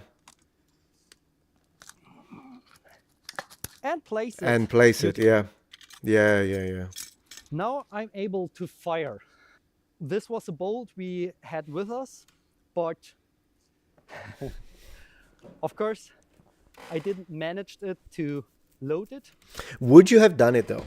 Would it be risky? Like, would you? I see that it has a little bit of a smooth point. And by the way, Dequidin, you don't have to make a reaction to a reaction to my reaction to your reaction. You don't have to do that. I'm asking all the question not to push you to make a react. You can answer in the comments if you will. Okay, if you want to make reacts, you can do it. But if you don't, then absolutely, you just write it, I suppose, right? The plan was, at the beginning, I will load it and the knight will charge at me and Oh, I see. I will shoot in the ground because I'm too afraid or something like this. Right. But So you weren't going to shoot the guy? I forgot the mechanism. Ah, cool. So I think it would be more probable that this guy would be wearing something between the helmet and Yes. his hair. And I'll show you some example. I mean, I'm not attacking it. Of course, you could have someone who's so poor that maybe they don't. But I do want to show you the type of headwear that they would be wearing in iconography. Okay. Yeah, let's see. I will come back to this right now. Of course, this helmet can be used with a Google or a hat Yeah. or a small piece of fabric Yeah, like a coif, like a fabric coif. and padding here, but it's not important. You can have it for a little bit more protection against the cold. Yeah. And I wished I had it, but I forgot it. I That's made okay. it myself so it fits perfectly to my head. Ah. And it's not important to use some padding under it. I wonder if he's going to show us the, fair enough, but I wonder if he's going to show us the kind of liner that he put inside, because I can see there is some kind of leather liner. I wonder if it's the 4-1, the Spider, or if it's the 1 in 8, because there are several types. And of course, if the liner is well made, you don't need, he's correct, absolutely. In iconography, however, you do find that a lot. Like you see helmets that have liners, you can tell, but then the guy that takes the helmet off, we actually found that a couple of times. I'll see if I can find them. And see if I can find them for you. And then you can see that when they remove the helmets, they still have a fabric coif underneath it. So I think both would be viable, like the helmet with a liner directly on your hair or the helmet with a liner on top of a fabric coif. Also, there is space that can move. Right. That's not always a good thing, but in this case, when someone is hit me here, there is air and space between the scales and my head. Fascinating. So it doesn't hurt. It still hurts. For now. Another question, since you made it, and I imagine you also made this breastplate here, what material did you make it of? Is it, of course it's steel, but I wonder if it's mild steel, if you medium carbon, are the scales heat treated? Kind of curious. Same for the breastplate, in fact. Normalized steel, I imagine. Let's check the knight against these peasants, I guess. I mean, they're recruited, obviously, because that guy has got mail, so they're not badly. Like, when I read peasants, I thought they were going to be like actual peasants in civilian clothing. No, this is an armed company. Yes. I have to say something about this too. Please. Peasants are normally not serfs or bondsmen without money. Peasants are, in some cases, landowners. In some cases, the common man that owns something, that works hard. So sometimes a citizen, they can pay for armor. Oh, yeah, for sure. And when you go to war or to kill a knight, you will put on some armor. Oh, yeah, I agree. And don't risk your life without nothing. As a serf or bondsman for a peasant, he has to fight for you. So it makes absolutely sense that we have a breastplate, some mail, and a helmet, of course. Yeah, and in the show they did do a degree of variability, which was another thing I appreciated. They don't like all look the exact same, because I imagine they might be people that have different degrees of wealth, and so maybe one could actually, you know, the crossbowman actually got to buy the breastplate and that fancy helmet of his, and then perhaps there was one of them that only had the kettle hat, and makes sense. I mean, not everyone. Let's see what iconography is showing us. We are not the highest level peasants. There are common soldiers and peasants with much better equipment in many, many sources. Oh, look at the knight.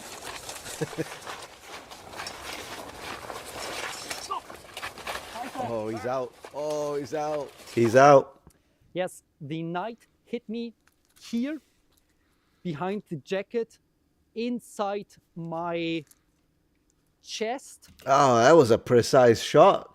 That's cool that he actually told us this. I appreciate it behind the scenes, because it looked to me like it hit him straight in the middle, in the stern. So not the arm, but here in the muscles on the chest. This can be critical. Yeah, sure.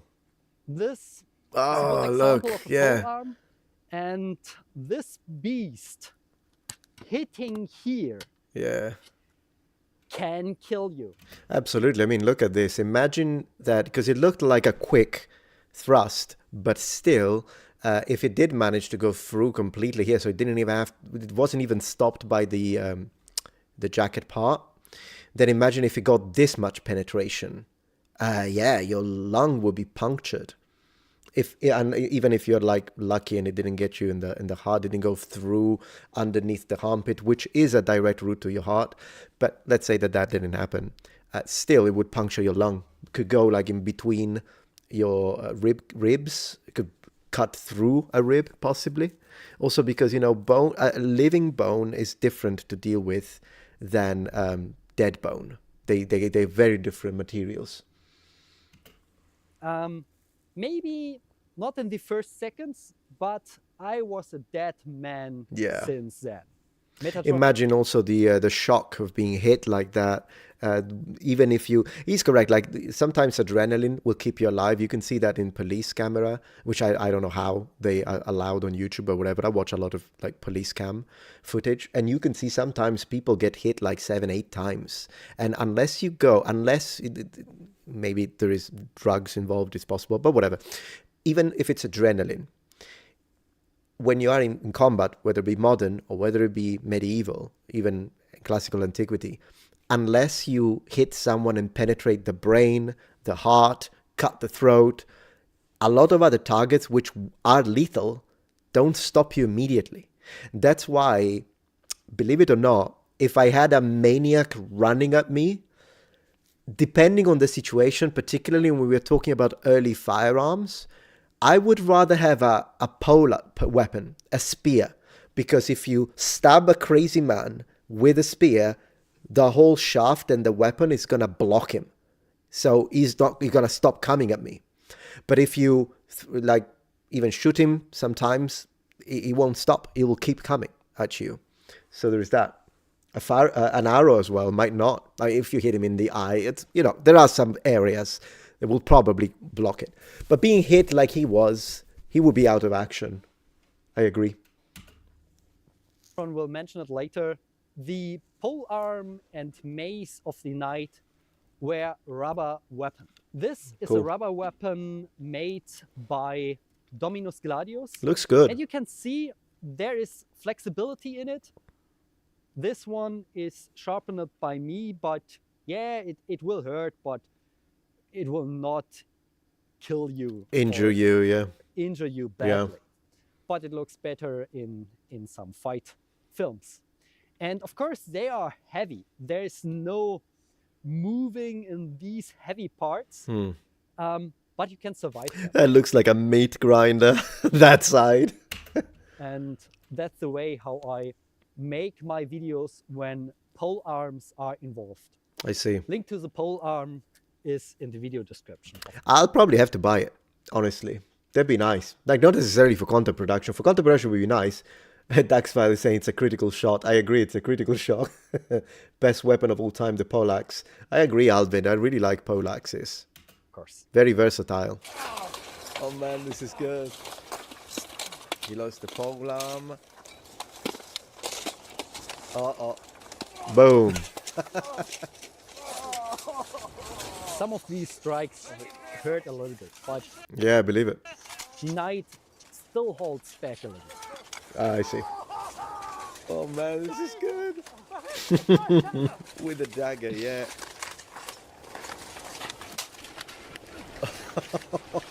Oh nice, they're going down. Oh my god, oh my gosh. Boom, boom. That's at least 2 or 3 ribs cracked right there. Go Knight, go Knight. I actually hit the Knight under the mail armor. Oh, did you? So, with a sharp sword that has the possibility to go through the last layer of mail. The Knight wears often 2 layers of mail in some critical areas, like in the armpits or in the neck and throat.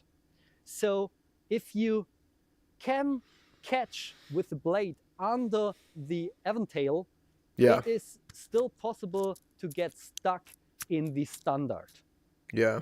The mail around the neck. Yeah, mail standard. I've got a couple of videos. Yeah, that would hurt. I've got a couple of videos on the mail standard. I don't know where I put my... I had to. I don't know where I put my mail standard. I'll have to buy a new one. Maybe one of the square ones would be nice to have. Have you ever seen those in iconography? He's pretty good, Timothy, at medieval combat. That's what he does. So, yeah.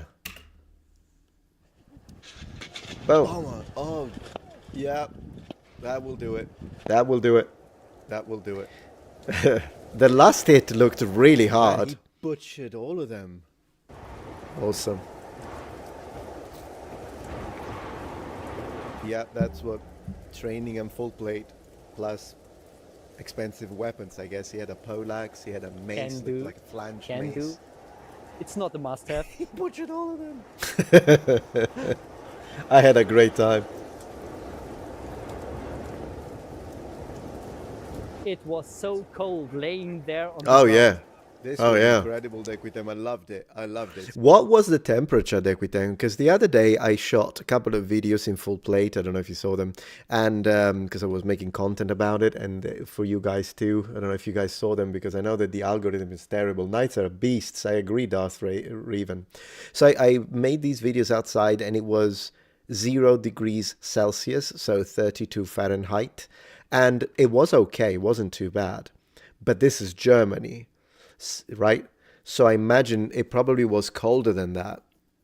But it's the wind, you know, even if he tells me, no, the temperature was the same, it's the wind, because there was no wind whatsoever. I think it's the wind that really makes it hard to do anything, including a medieval campaign and all that kind of stuff. Because I was in armor outside, both with the Brigandine and full plate.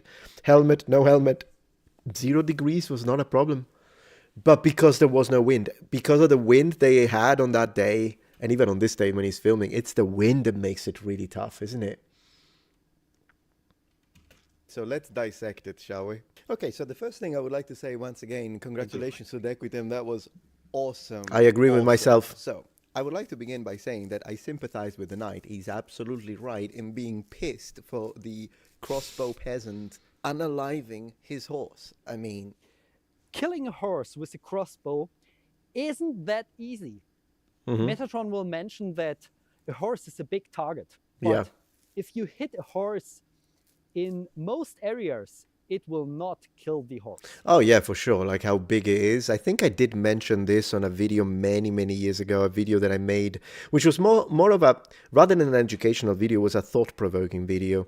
And it was a video when I was saying why you shouldn't kill the horse of a knight. It was mostly, as I say, a provocative statement to just discuss the difficulties of taking down a horse. And I think one of the things I said, it was that in RPG terms, a horse would have a lot of HP.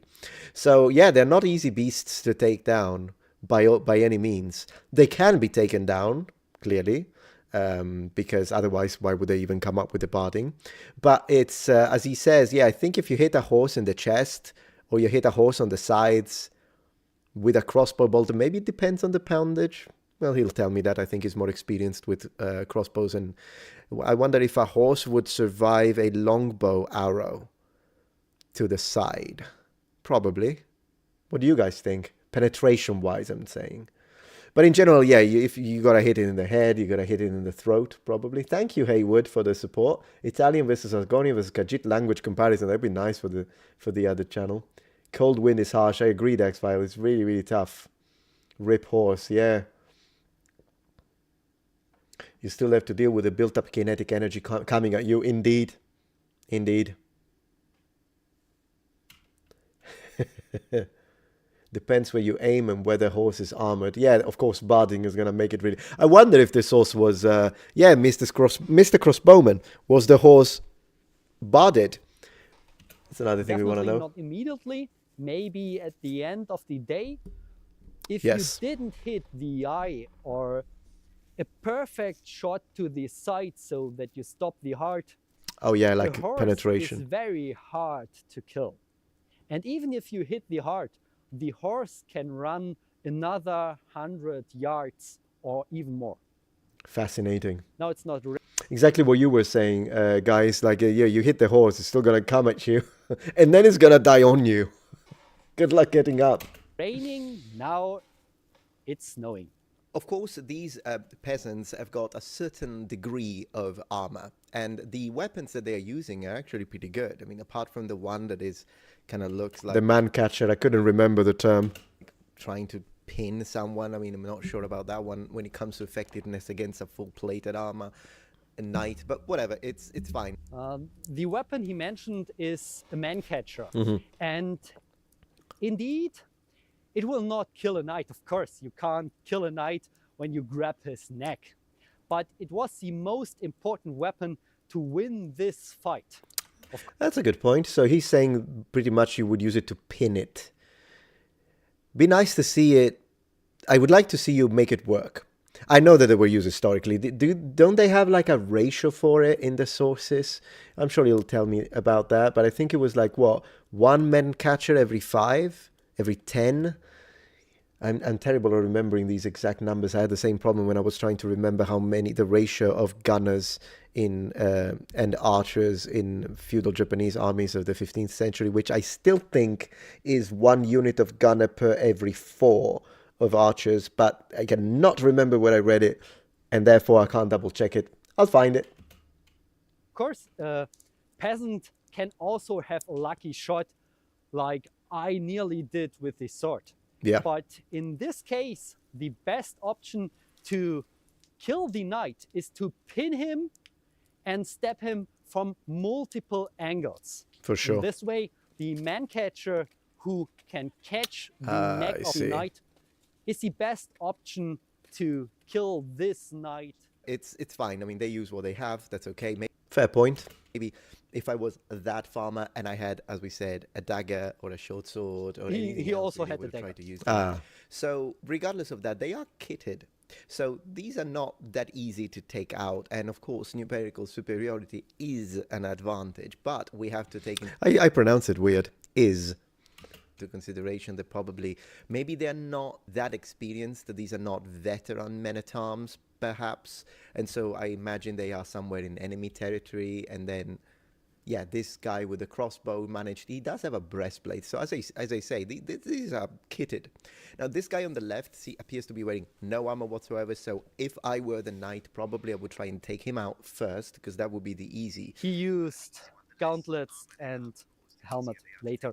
Oh, I see. At the end of the day, of all of these, they do have protection for the head, but if they can't even afford protection for the body, while you're wearing full plate armor and everything is protected by plate, then honestly, the only two that would be really kind of difficult to take out would be the guy with the mail, and mostly maybe this guy with helmet and breastplate. Taking out someone in mail armor isn't hard with a polearm. So if I thrust into the mail, there's nearly no resistance against the polearm. Knightly mail and often double-layered mail is different story.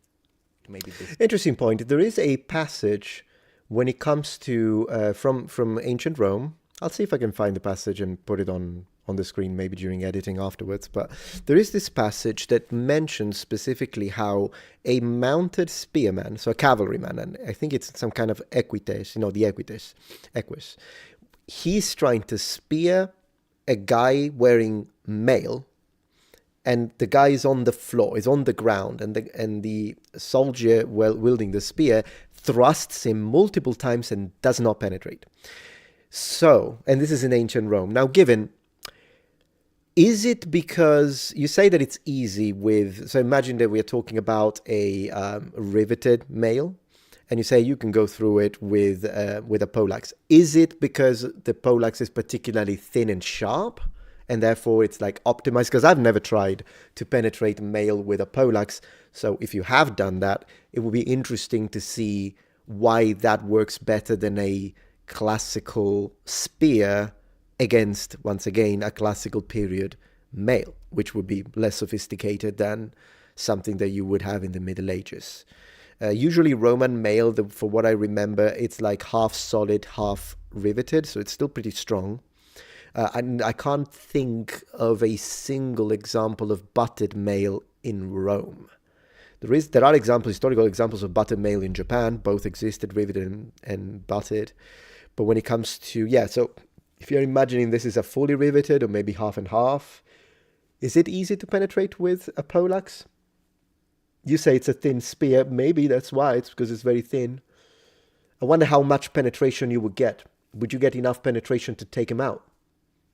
It's an interesting question.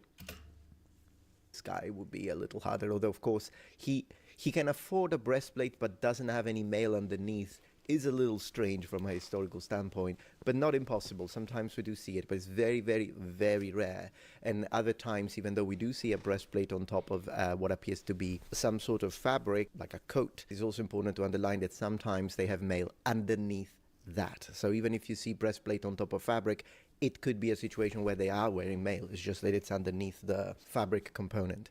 But still, mail, if this is, clearly this is in the 15th century, I suppose, so these men are actually not sufficiently armed for a battlefield. Now, given they are not on a battlefield, so that's fine. So I have to say something about wearing mail here. First of all, I'm a peasant who wears a padded jacket. So normally you don't see that I'm wearing a breastplate underneath. Normally this is closed, so you can't see it. Also, I was someone who ambushes a knight in the forest to shoot him with a crossbow. If you try to shoot someone with a crossbow without getting noticed, you will be cried. So I detached all my mail parts. Oh, I see. So it was an assassination attempt. That makes sense. So it has a reason as to why that's happening. The mail is a little bit noisy and didn't wear the skirt, big mail skirt that will protect. That looks awesome, by the way. My lower body. Well, there are.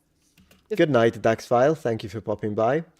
And Salt says later here, head hitting the pillow. No problem. Good night. Good night. Few examples where peasants didn't wear mail.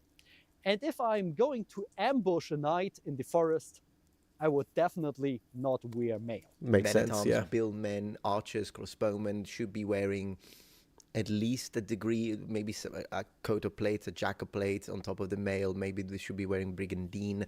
As we saw, a breastplate is absolutely fine, even if you don't have any leg armor. But anyways, they do have a certain degree. As you see, this guy has got his arms protected. The weapons are excellent. He has a spear. He has some kind of pole weapon as well.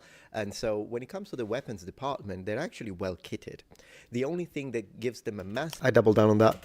disadvantage, of course, is the degree of protection, because in reality they have to go for the gaps in this man's armor, and he doesn't have that many. And even when it does have gaps, you still have to deal with mail. So unless you manage to get like a really well placed thrust, it's not going to go through that either. even if you hit him with the spear, like a few times this guy did manage to hit him with the spear, but I imagine that what that represents is either it was deflected by plate, Yeah. or the energy that he managed to create wasn't enough to perforate the male section. There's another thing. When you're full with adrenaline to kill someone, it's hard to notice your injuries. Yeah. So even if he passed the plate armor and penetrated 1 or 2 layers of mail, it's still debatable how much force and how deep he's penetrated the flesh. That's a good point also, because you have to go through the mail, which slows it down, and it literally puts a physical barrier in between the points. So it's possible that, of course, if there was no mail, maybe you would have had this much penetration, but because there is mail, even if you go through it, break a couple of links, the penetration is reduced. And so, as he says, he basically is talking about the adrenaline thing that I was mentioning earlier on. V5VV says, I never understood the advantage of a scale helmet, as it seems like there will be no protection from blunt force trauma, which to the skull is frequently fatal. I imagine if he has a good liner underneath it, then that would help with that. What advantage would it have? I guess it's a personal choice. I mean, scale was used even in the period of plate. If you kind of want to show you that, because it's an interesting point, if we open manuscripts and miniatures, because it's an interesting topic, and we go into tags. We're going to use this a bit today, but if we go to... Ooh, didn't mean to do that. Gosh, Control F, right? Yeah. Scale. We see even barding. Look at that. Kappa scale. Let's see. Yeah, look at this. Scale pawns. Look. That's a medieval knight, but he's choosing scale instead of actual lames of plate. In this case, I think, and then this is, we should understand it as mail. So it's got mail underneath, scale, gosh, what is this called in English? Fold. He has a scale fold, because imagine it's less, it's more, it's because of the degree of articulation that it gives, would be my opinion. Let's see what else we've got. If we can see some nice, is this scale? I think this is male. Maybe this guy is wearing some scale. You think this is supposed to be scaled, a scale standard perhaps, and a scale skirt? I'm not sure if this is, we should understand it as male though. Sometimes it's not the easiest to tell them apart. See if we can find more scale over here. Do we have... Let's see, we need more. Yeah, look. That's a lot of scale right there. The scale is a thing. For skirts, for neck protection, the helmet is absolutely coherent with iconography. Probably like a little, yeah, look at this guy in a full scale shirt and even scale legs. That's fascinating, isn't it? To see scale armor used like that. Very cool. All right. Let's go. Yes, you have at least one protection for legs and arms, yeah. Well, sometimes they don't protect the legs, some men at arms. Particularly if they are like using spears or pikes later on.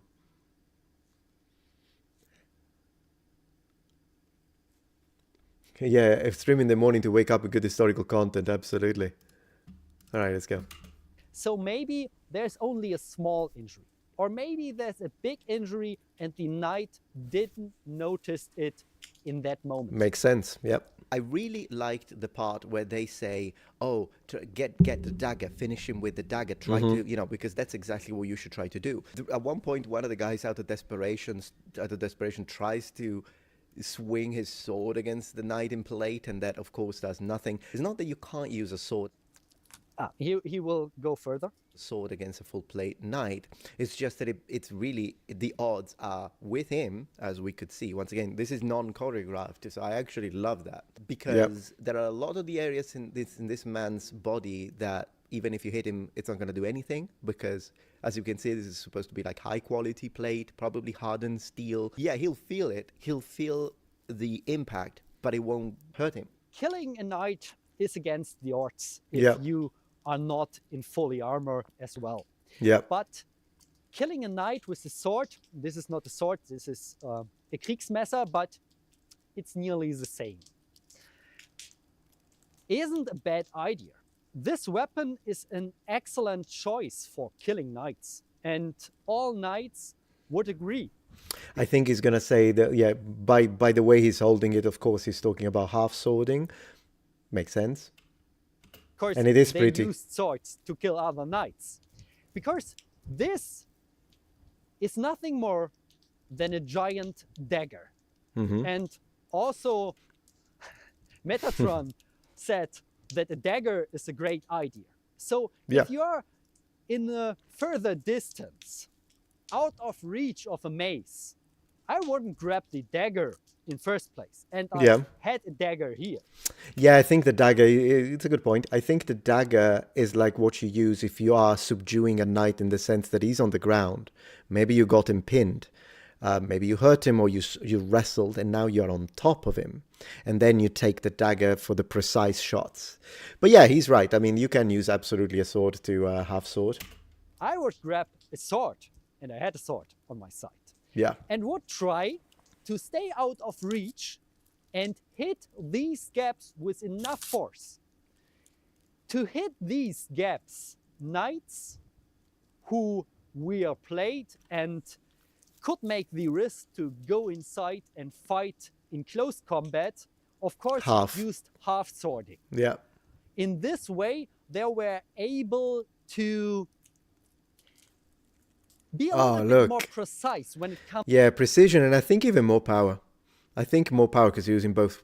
I haven't like checked it or tested it scientifically, but I do think you could generate more power with half swording. What do you think? Let me make sure I have the this on. Okay. Half swording the Kriegsmesser makes it very much like a poleaxe, pretty much, yeah. The force is strong with this one. Comes to hit someone. Oh, look at that.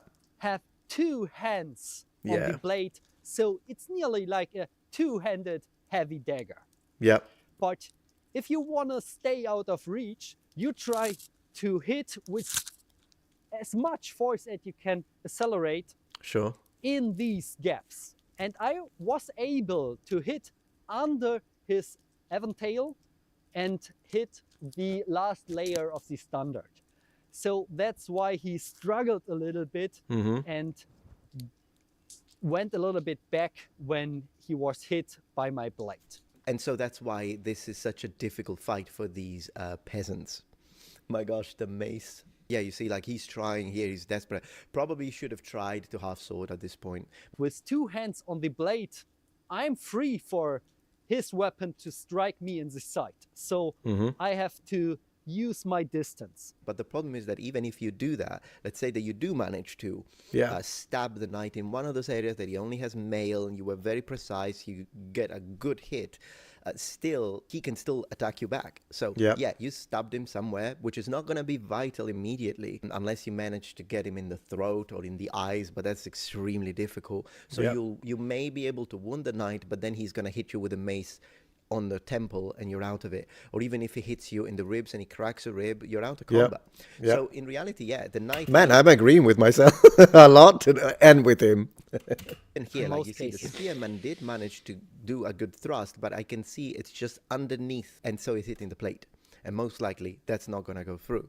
So it is a fantastic fight. What if the crossbow hadn't jammed? Yeah. Well, that's an interesting scenario because still, crossbow bolts, just like war bows, long bows, even if they have very high poundage, if this is a heat-treated, high quality, and this guy's some kind of nobleman, it's not going to go through the breastplate. Most likely it's not going to go through. You might puncture it a little bit, depending again on the type of steel, the thickness of the area that you hit, because of course the thickness will vary. So if the crossbowman is a really good shot, I mean, he did hit a horse, but it was a large target, so we don't know how good of a shot he is.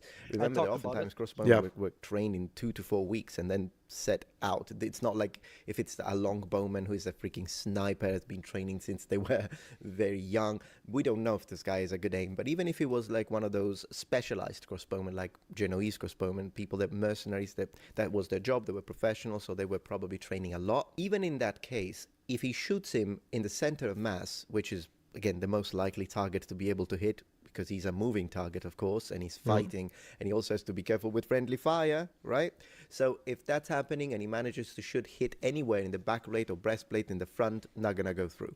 Maybe the visor, but again, it needs to be a really good shot. Yeah, imagine if he hit him in the visor. It could go through, or it may not. Depends on a lot of factors, really. Morning Star.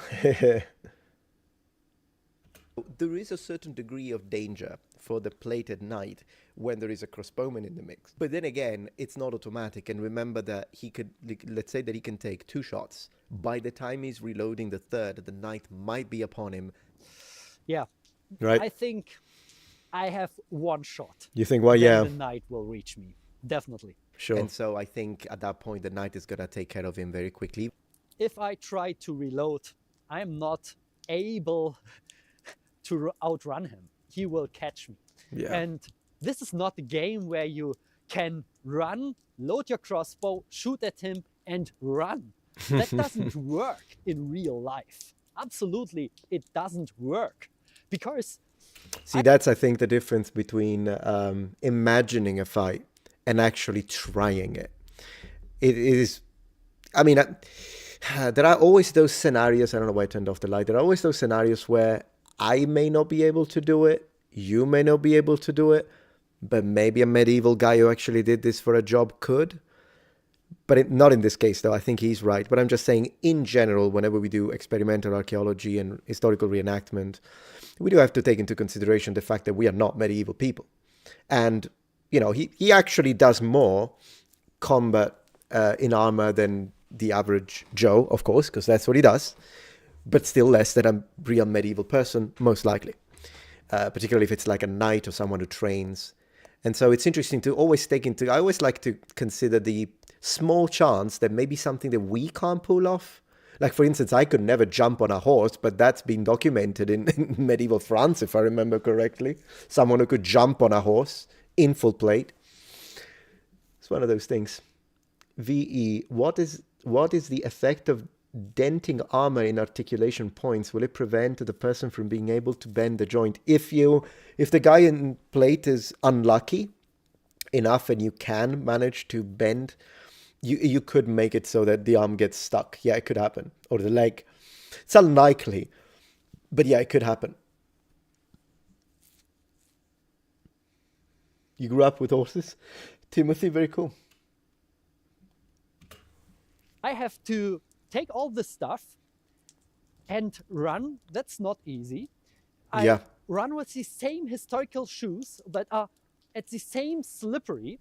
I only don't have the same amount of carry weight with me. Right. So I can run longer, but not faster. And who tells that the knight has to follow me? Yeah, not to mention, we don't know if, imagine, once again, you're a crossbowman, but you are not someone who trained for years. The knight has trained since he was like a page and then a squire.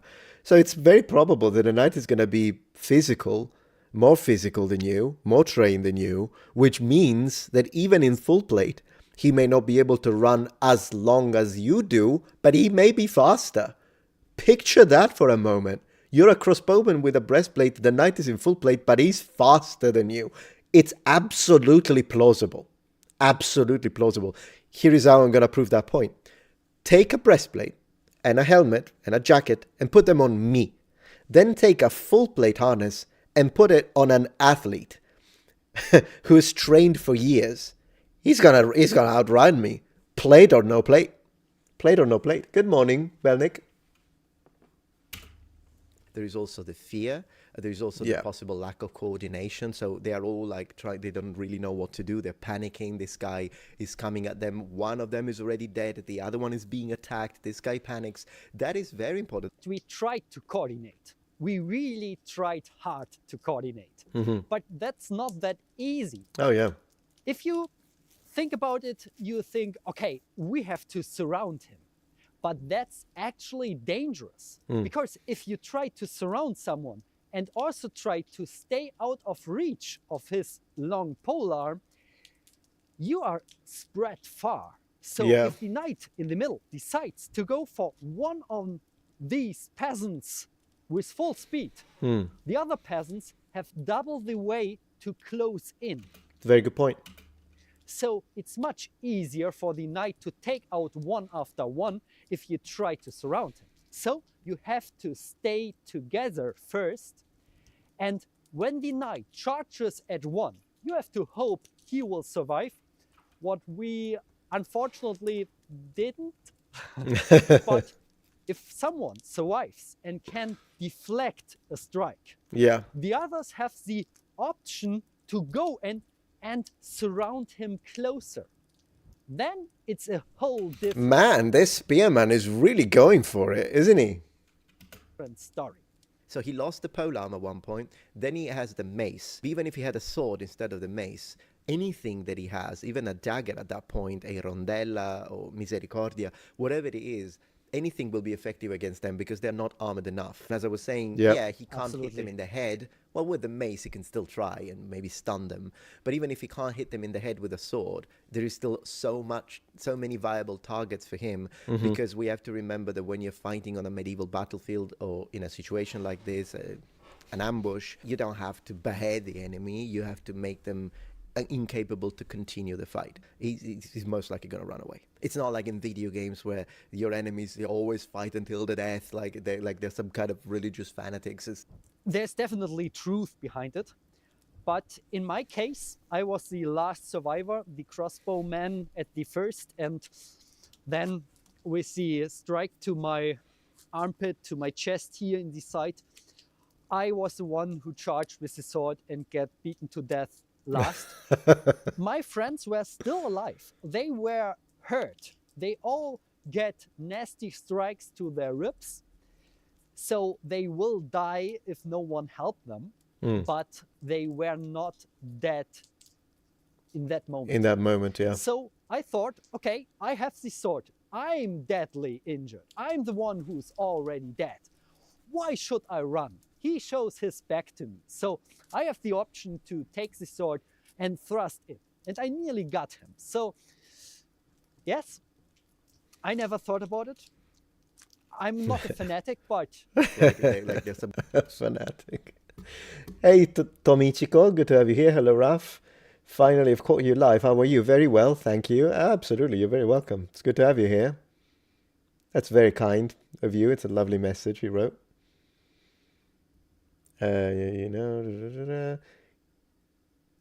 It's 8 a.m. and most of the people are already at work. Yeah, I know. I'll try to figure out a way to do different times for different streams. I'll figure things out, Tomichiko. And let's see. I'm reading here. Indeed, yeah. Kind of religious fan. Oh, Francesco was asking, have you played Chivalry 2 yet? I have, yes, but not on the channel. Fanatics, it's not fanatics. They're just gonna run away. Yeah, after the first two were dead, the rest should have run. And I really like how they, oh my gosh, when he kept going like this. I gotta admit though, it would have made for a funny video if the first two are dead, the other three just run away. But this made for a better video that they actually tried and the fight went on. Otherwise, it's already a 3 minutes and 16 seconds video. If they ran away, it would have been a 1 minute for 15 seconds video. Again, look at that. Boom. Boom. He did try to stab, so that was a good last try. But already those 4 attacks, I was doing more than just stabbing him. I stabbed him a couple of times there. And when he's striking the first strike, I tried to parry it. But it doesn't help me. And he was hitting my chest plate. Okay. Because, yes, the mace is hard rubber. Metatron will show it later. But it's still steel inside the rubber. Oh, so I see. It has weight. Yeah, metal skeleton, and then you say rubber. Is it rubber or is it some kind of I don't know, nylon? I'll have to see. But regardless, yeah, I'm sure it's gonna hurt. I'm glad that the knight. So you're saying basically the knight purposely hit you on the breastplate so he wouldn't actually injure you. Makes sense. Imagine if he hit him on the teeth. And it actually dented my breastplate. Holy moly! This is a non-hardened breastplate for the peasant, of course. Yeah. So it was caved in a little bit from these mace strikes. Can you imagine that? Imagine what a steel mace would have done, or any metal for that matter. Like, I've got 2 maces there downstairs, so I can't show you now. I might put them in when I edit the video, but I've got 2 maces. They're based on 12th century examples, and one is actually has a brass head, and one has a bronze head, and then of course I have a mace that has a steel head. But all of these would I mean, if rubber did that, any metal, because it's a lump of metal, and so that's gonna hurt. That's gonna hurt. I think he holds back. Don't understand me wrong. But Niklas is a very strong board fighter. So he actually managed to cave this 1.5 millimeter steel plate. 1.5 is actually decent. It's pretty decent thickness, isn't it? With a rubber mace. But already those 4 attacks, he probably cracked his sternum, 3 ribs, and if he went for the face, which he probably didn't just out of safety, but he also went for the face of one of those, it would have just broken like 7 teeth, split the jaw apart. I mean, there is no recovery. Nothing like that. You're out. And the pull-on thrust. Awesome, awesome work, Dequitem. You really make me want to do something like that. I'll have to organize one of these. It's so. I mean, I was gonna say it's so cold, but this is cold. But you're German. I'm a Mediterranean guy. It's fucking cold now. It's always cold here, or maybe often. So now I'm wet, and fuck, it's cold. It's fucking cold. The video is not over. He will talk about my video a little bit more, a little bit, but I have to stop here. Now I have to save the cameras. I hope they're still filming in this weather. Yeah, go get warm. Go get warm, man. All right, thank you. Thank you for the response video, Dequitem, and I hope you guys enjoyed it. I thought it was really fun to know that, you know, now we know things that we wouldn't have known, such as the breastplate caving in with freaking rubber. Could you imagine that? That's insane. That is insane. That was really fun. I actually enjoyed that. What were you guys saying? Ollie, let me move the chat in front of me again. So today you have been moved several times. I wonder how that feels like. We use the rubber he's talking about in the army. It's really dense, almost metallic. Oh yeah, I believe it. We use this so the actual armored plates don't get damaged in training. I see. That was cool. Yeah, Buster, that was pretty fun. That was fun. I love the fact that he was in kit, by the way. I thought that was amazing. Love the fact that he was in kit. I've got to do something like that. I don't have, like, back in Sicily when I was filming a lot years ago, when I was filming like all the Roman stuff and the samurai stuff and that sort of videos that I used to make. I had a whole team. I do have a team now, but the team that I have now are the scholars. But the team that I had in Sicily of the people that would come out with me to fight, get geared up, kitted up, audio people, cameramen, they're all, yeah, most of them stayed in Sicily, a couple moved to the north. So here where I am, I have to kind of recreate that aspect of the team because I don't have anyone to fight against. Maybe I could ask some of the guys from my wife's D&D team because they play D&D every couple of weeks. I don't because I'm too busy. Otherwise, I would have done it. But usually when they are playing, I'm doing this or I'm preparing a video, doing some research. So like I don't really feel like I have time to do like a 4, 5 hours, 6 hours of D&D like I used to when I was a teenager, I suppose. But yeah, I could ask them if they want to be kitted up and we could try. Or I imagine I know there is a HEMA club. I could ask a HEMA guys. Maybe that would be cool for a video. What do you think?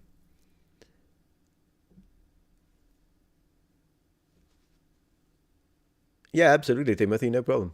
Thank you for joining. Tell Shad to move stateside. Oh yeah, be cool if Shad moved. But that would be so difficult for him. Plus, I mean, he bought land, he bought everything. I love the fact that he managed to buy land. I do own some land in the US. It's not a lot, but I have a little bit of land.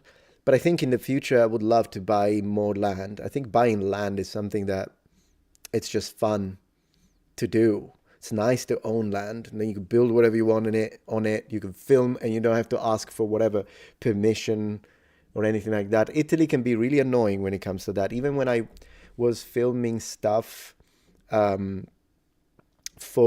in the Greek ruins that we have in Sicily, it's always a problem. It's always a problem. Like the Sicilian authorities, they will come to you. They'll tell you you're not allowed to do this. You have to pay us. I'm like, oh, what? And it's not even that I don't want to invest. It's the amount of money that they were asking. Like once I was asked by a local authority, the people that were running the archaeological site where I wanted to film some footage, and they asked me for $5,000 a day to film. $5,000 a day. And this is when my channel barely had 100,000 subs. I wasn't making that. I couldn't pay for something like that. So I told him, listen, I'm not a movie production. I'm just a YouTuber. At the time, I was a school teacher. So I said, I'm just making videos so that I can share them with my students to kind of make them enjoy, like history more. But I think there could be, I said, some benefit even from tourism. Who knows? But they were like, no, 5,000 a day or, and this is insane. I swear, this is what they told me verbatim.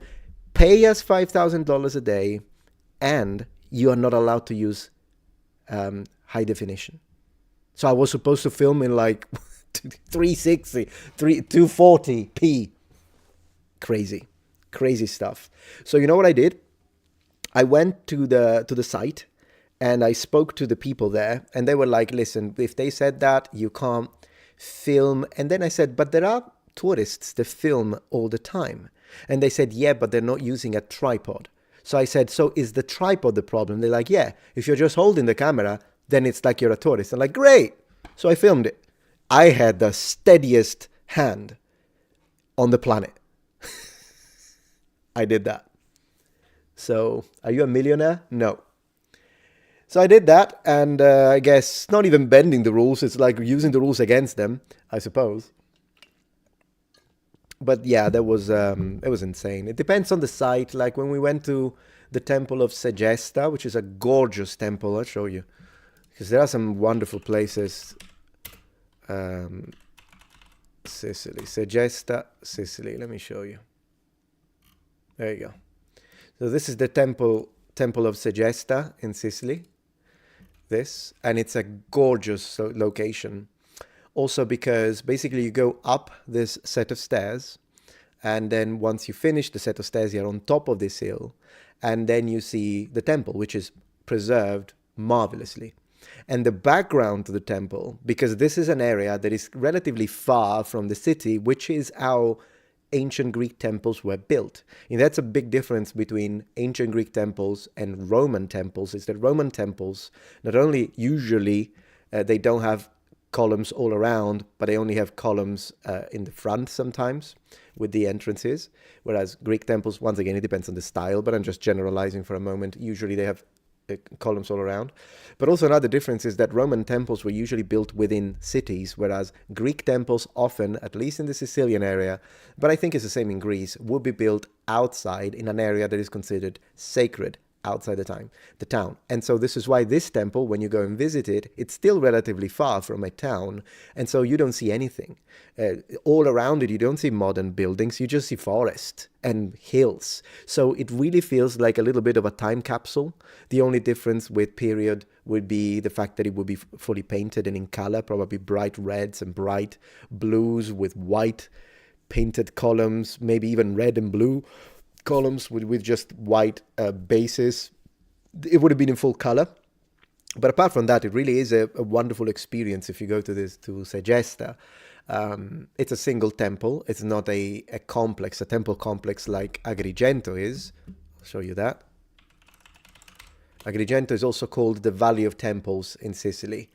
And they have, let me see, Agrigento, Valley of temples. This is the most famous one, and it's like a touristic.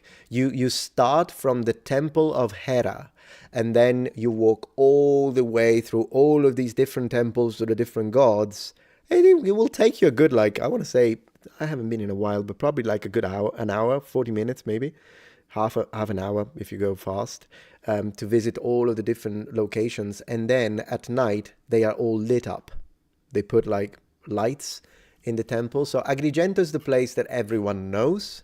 Let me see if I can show you night. Yeah, look, when they're lit up at night, you can see them like this. But I think Segesta I like Segesta more, and my favorite is Selinunte, which is south of Palermo on the opposite coast in the west of Sicily. Selinunte has some absolutely gorgeous, gorgeous sections. And you can still see, because Selinunte is on the sea, you can still see the ancient Greek battlements for coastal defenses. And I'm talking 3,000 years old. This stuff is 3,000 years old. And it's absolutely gorgeous. If I ever, one day I'd like to buy a small little house in Selinunte just to visit, maybe when you go back to Sicily. Selinunte is such a lovely little place. Yeah. I think it is 3,000 years old. Yeah, I don't remember the exact dating, but somewhere jaded. People don't understand how YouTube works. I only have 3,000 subscribers and people think I get 1,000 a view. Yeah, I know. People don't have a clue. Yeah. Yeah, you need to have a lot of subscribers to make money, but it's also that of course, the subscribers are usually the people that, of course, watch your videos. It's the views that get you the money. And the reason why I'm pointing what may appear to be an unnecessary specification is because a lot of channels, probably including mine, have an inflated number. So you can see, and there are channels out there that struggle even less, like even more than me. Like you will have, and Shad, for example, in Skyrim, I'm close to 1 million. Shad is at 1.6. Skull is at 1.6. So in theory, we should be getting maybe 150 to 100,000, maybe more actually, views. At least they should, not me. I should get maybe around, 10%. You should get at least 10%. So I should be getting 90,000 views per video, and Shad and Skyrim should be getting around 200,000 range per video, but it's not happening. And that is because oftentimes the subscribe number is an inflated number, but what really matters and makes money is the views that you generate, which is why I post daily, because that way I compensate, right? So imagine that my video caps at 50,000, but I should have made 90. So if I post another video the day after, and that gets 40,000 or 50,000, then I made 100,000 views, and I'm making good views for my channel. And then I rinse and repeat, do it 30 times in a month. I make a decent living. Decent living. I can't pronounce it. But if I were to post like 4 times a month, like some channels do, it would be impossible. I would have to go get another job. But because I post a lot, then this becomes lucrative. Yeah, no problem. Ulvent, thank you for joining the stream. Yeah, actually, anything you watch, and particularly if you watch until the end, like with a high average watch time, helps the channel. Absolutely, 100% it helps. What helps is not the click, is the average view duration with the algorithm. So if you click a video and either you watch until the end, or as you say, if you want to let it run, it really does help the channel. Absolutely, because it kind of helps with the average view duration. And then if the algorithm uses that as one of the elements that the algorithm uses to decide if it wants to spam your video or not into larger pools of people. Appreciate that.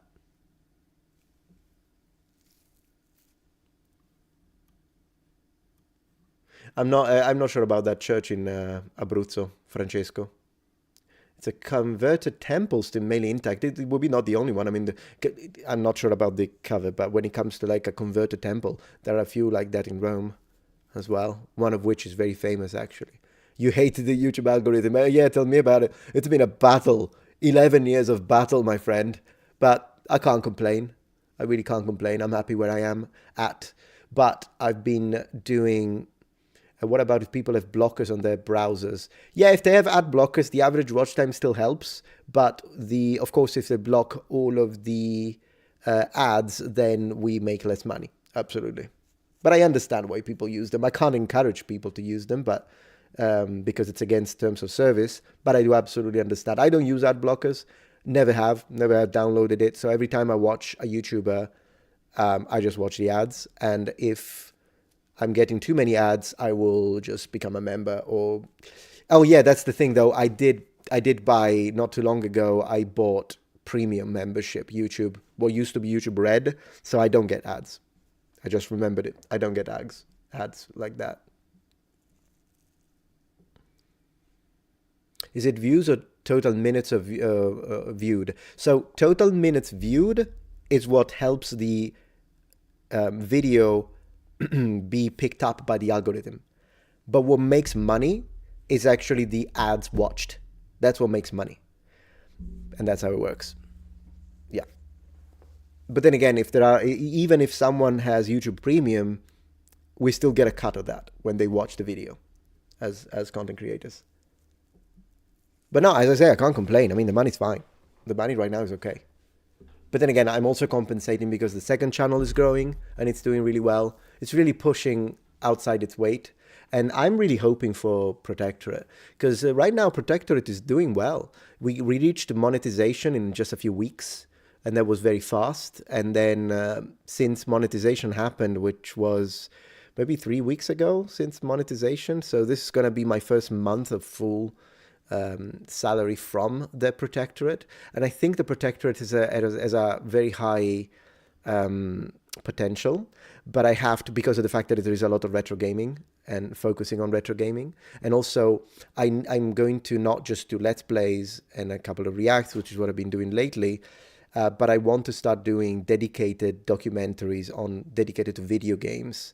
And I think that particularly if I start doing all of those videos where I go pedantic and do the historical evaluation of games, all of those will go into the Metatron's Protectorate. I think that's when the channel will shine. Yeah, I'm multi-streaming. Yeah. Metatron's Protectorate is my gaming channel. It's where I multi-stream with Twitch, but then after the streams are over of gameplay, I will take the video, the VODs, I will edit them out. If maybe there are problems, or there's a part that is boring, I'll cut it out, and then I post them as playthroughs on Metatron's Protectorate before they disappear, because on Twitch they only stay for 2 weeks and then they're gone, they're lost.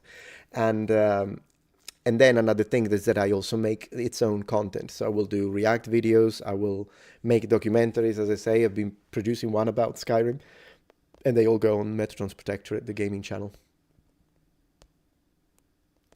Tomichiko, I've got premium on YouTube and the ads here are long, but for you, everything. Thank you so much. Where are you from again, Tomichiko? You have made not so long ago video over Knight's origin. Yeah, it was today. Cataphract is not at least inspiration for the highly protected horseback warfare. Oh yes, if you know, good was used by Byzantium too. Yeah. Cataphracts are definitely one of the origins. You can go further back with the Bucellari, as I was showing on that video, and you can go back to Rome, Republican Rome, if you want to start seeing really the inception of the concept of the knight. But when it comes to like fully barded, heavily armored, yeah, probably Cataphracts as well.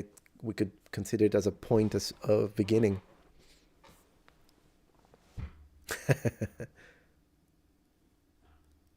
You too. Have a nice day, Tomichiko.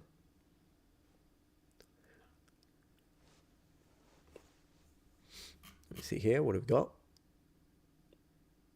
Dude, can we do Night of Hope? I've already done Night of Hope, Timothy. I've done it when it came out a few years ago. So you can find already the full reaction to that video from years ago. I might do a new version. I'd consider it. I've been writing down some remakes that I want to do for older content. Oh, so you want me to make a remake? Yeah, we could do that one of these days. Absolutely. But yeah, biscuit eaters. Yeah, exactly, Galidorn. Biscuit eaters. But anyways, it's 1:33. I've really got to go to bed. But thank you so much for joining the stream. I hope you had a good time. And then I'll see if tonight I can log in a little earlier. That would be good. Oh, it's you, Tomichika. TJG. Cool, you're everywhere. Welcome to the Protectorate as well. Very cool. But thank you, everyone. Thank you, Paladin. Thank you, Tomichiko. I think I just called you Tomichika, but whatever, Tomichiko. Oh, you did write Tomichika. Well, there we go. And everyone else, thank you so much for joining the stream. I will see you tomorrow. I got a really nice video for the second channel in Latin, which will be posted relatively early on. Then I kind of wanted to talk about a few things. Since I posted 2 regular videos, 2 original videos, I think tomorrow I can post a video that is a little less vanilla. And then we'll take it from there. Thank you very much for watching. I'll see you tomorrow. Good night. Ciao, ciao.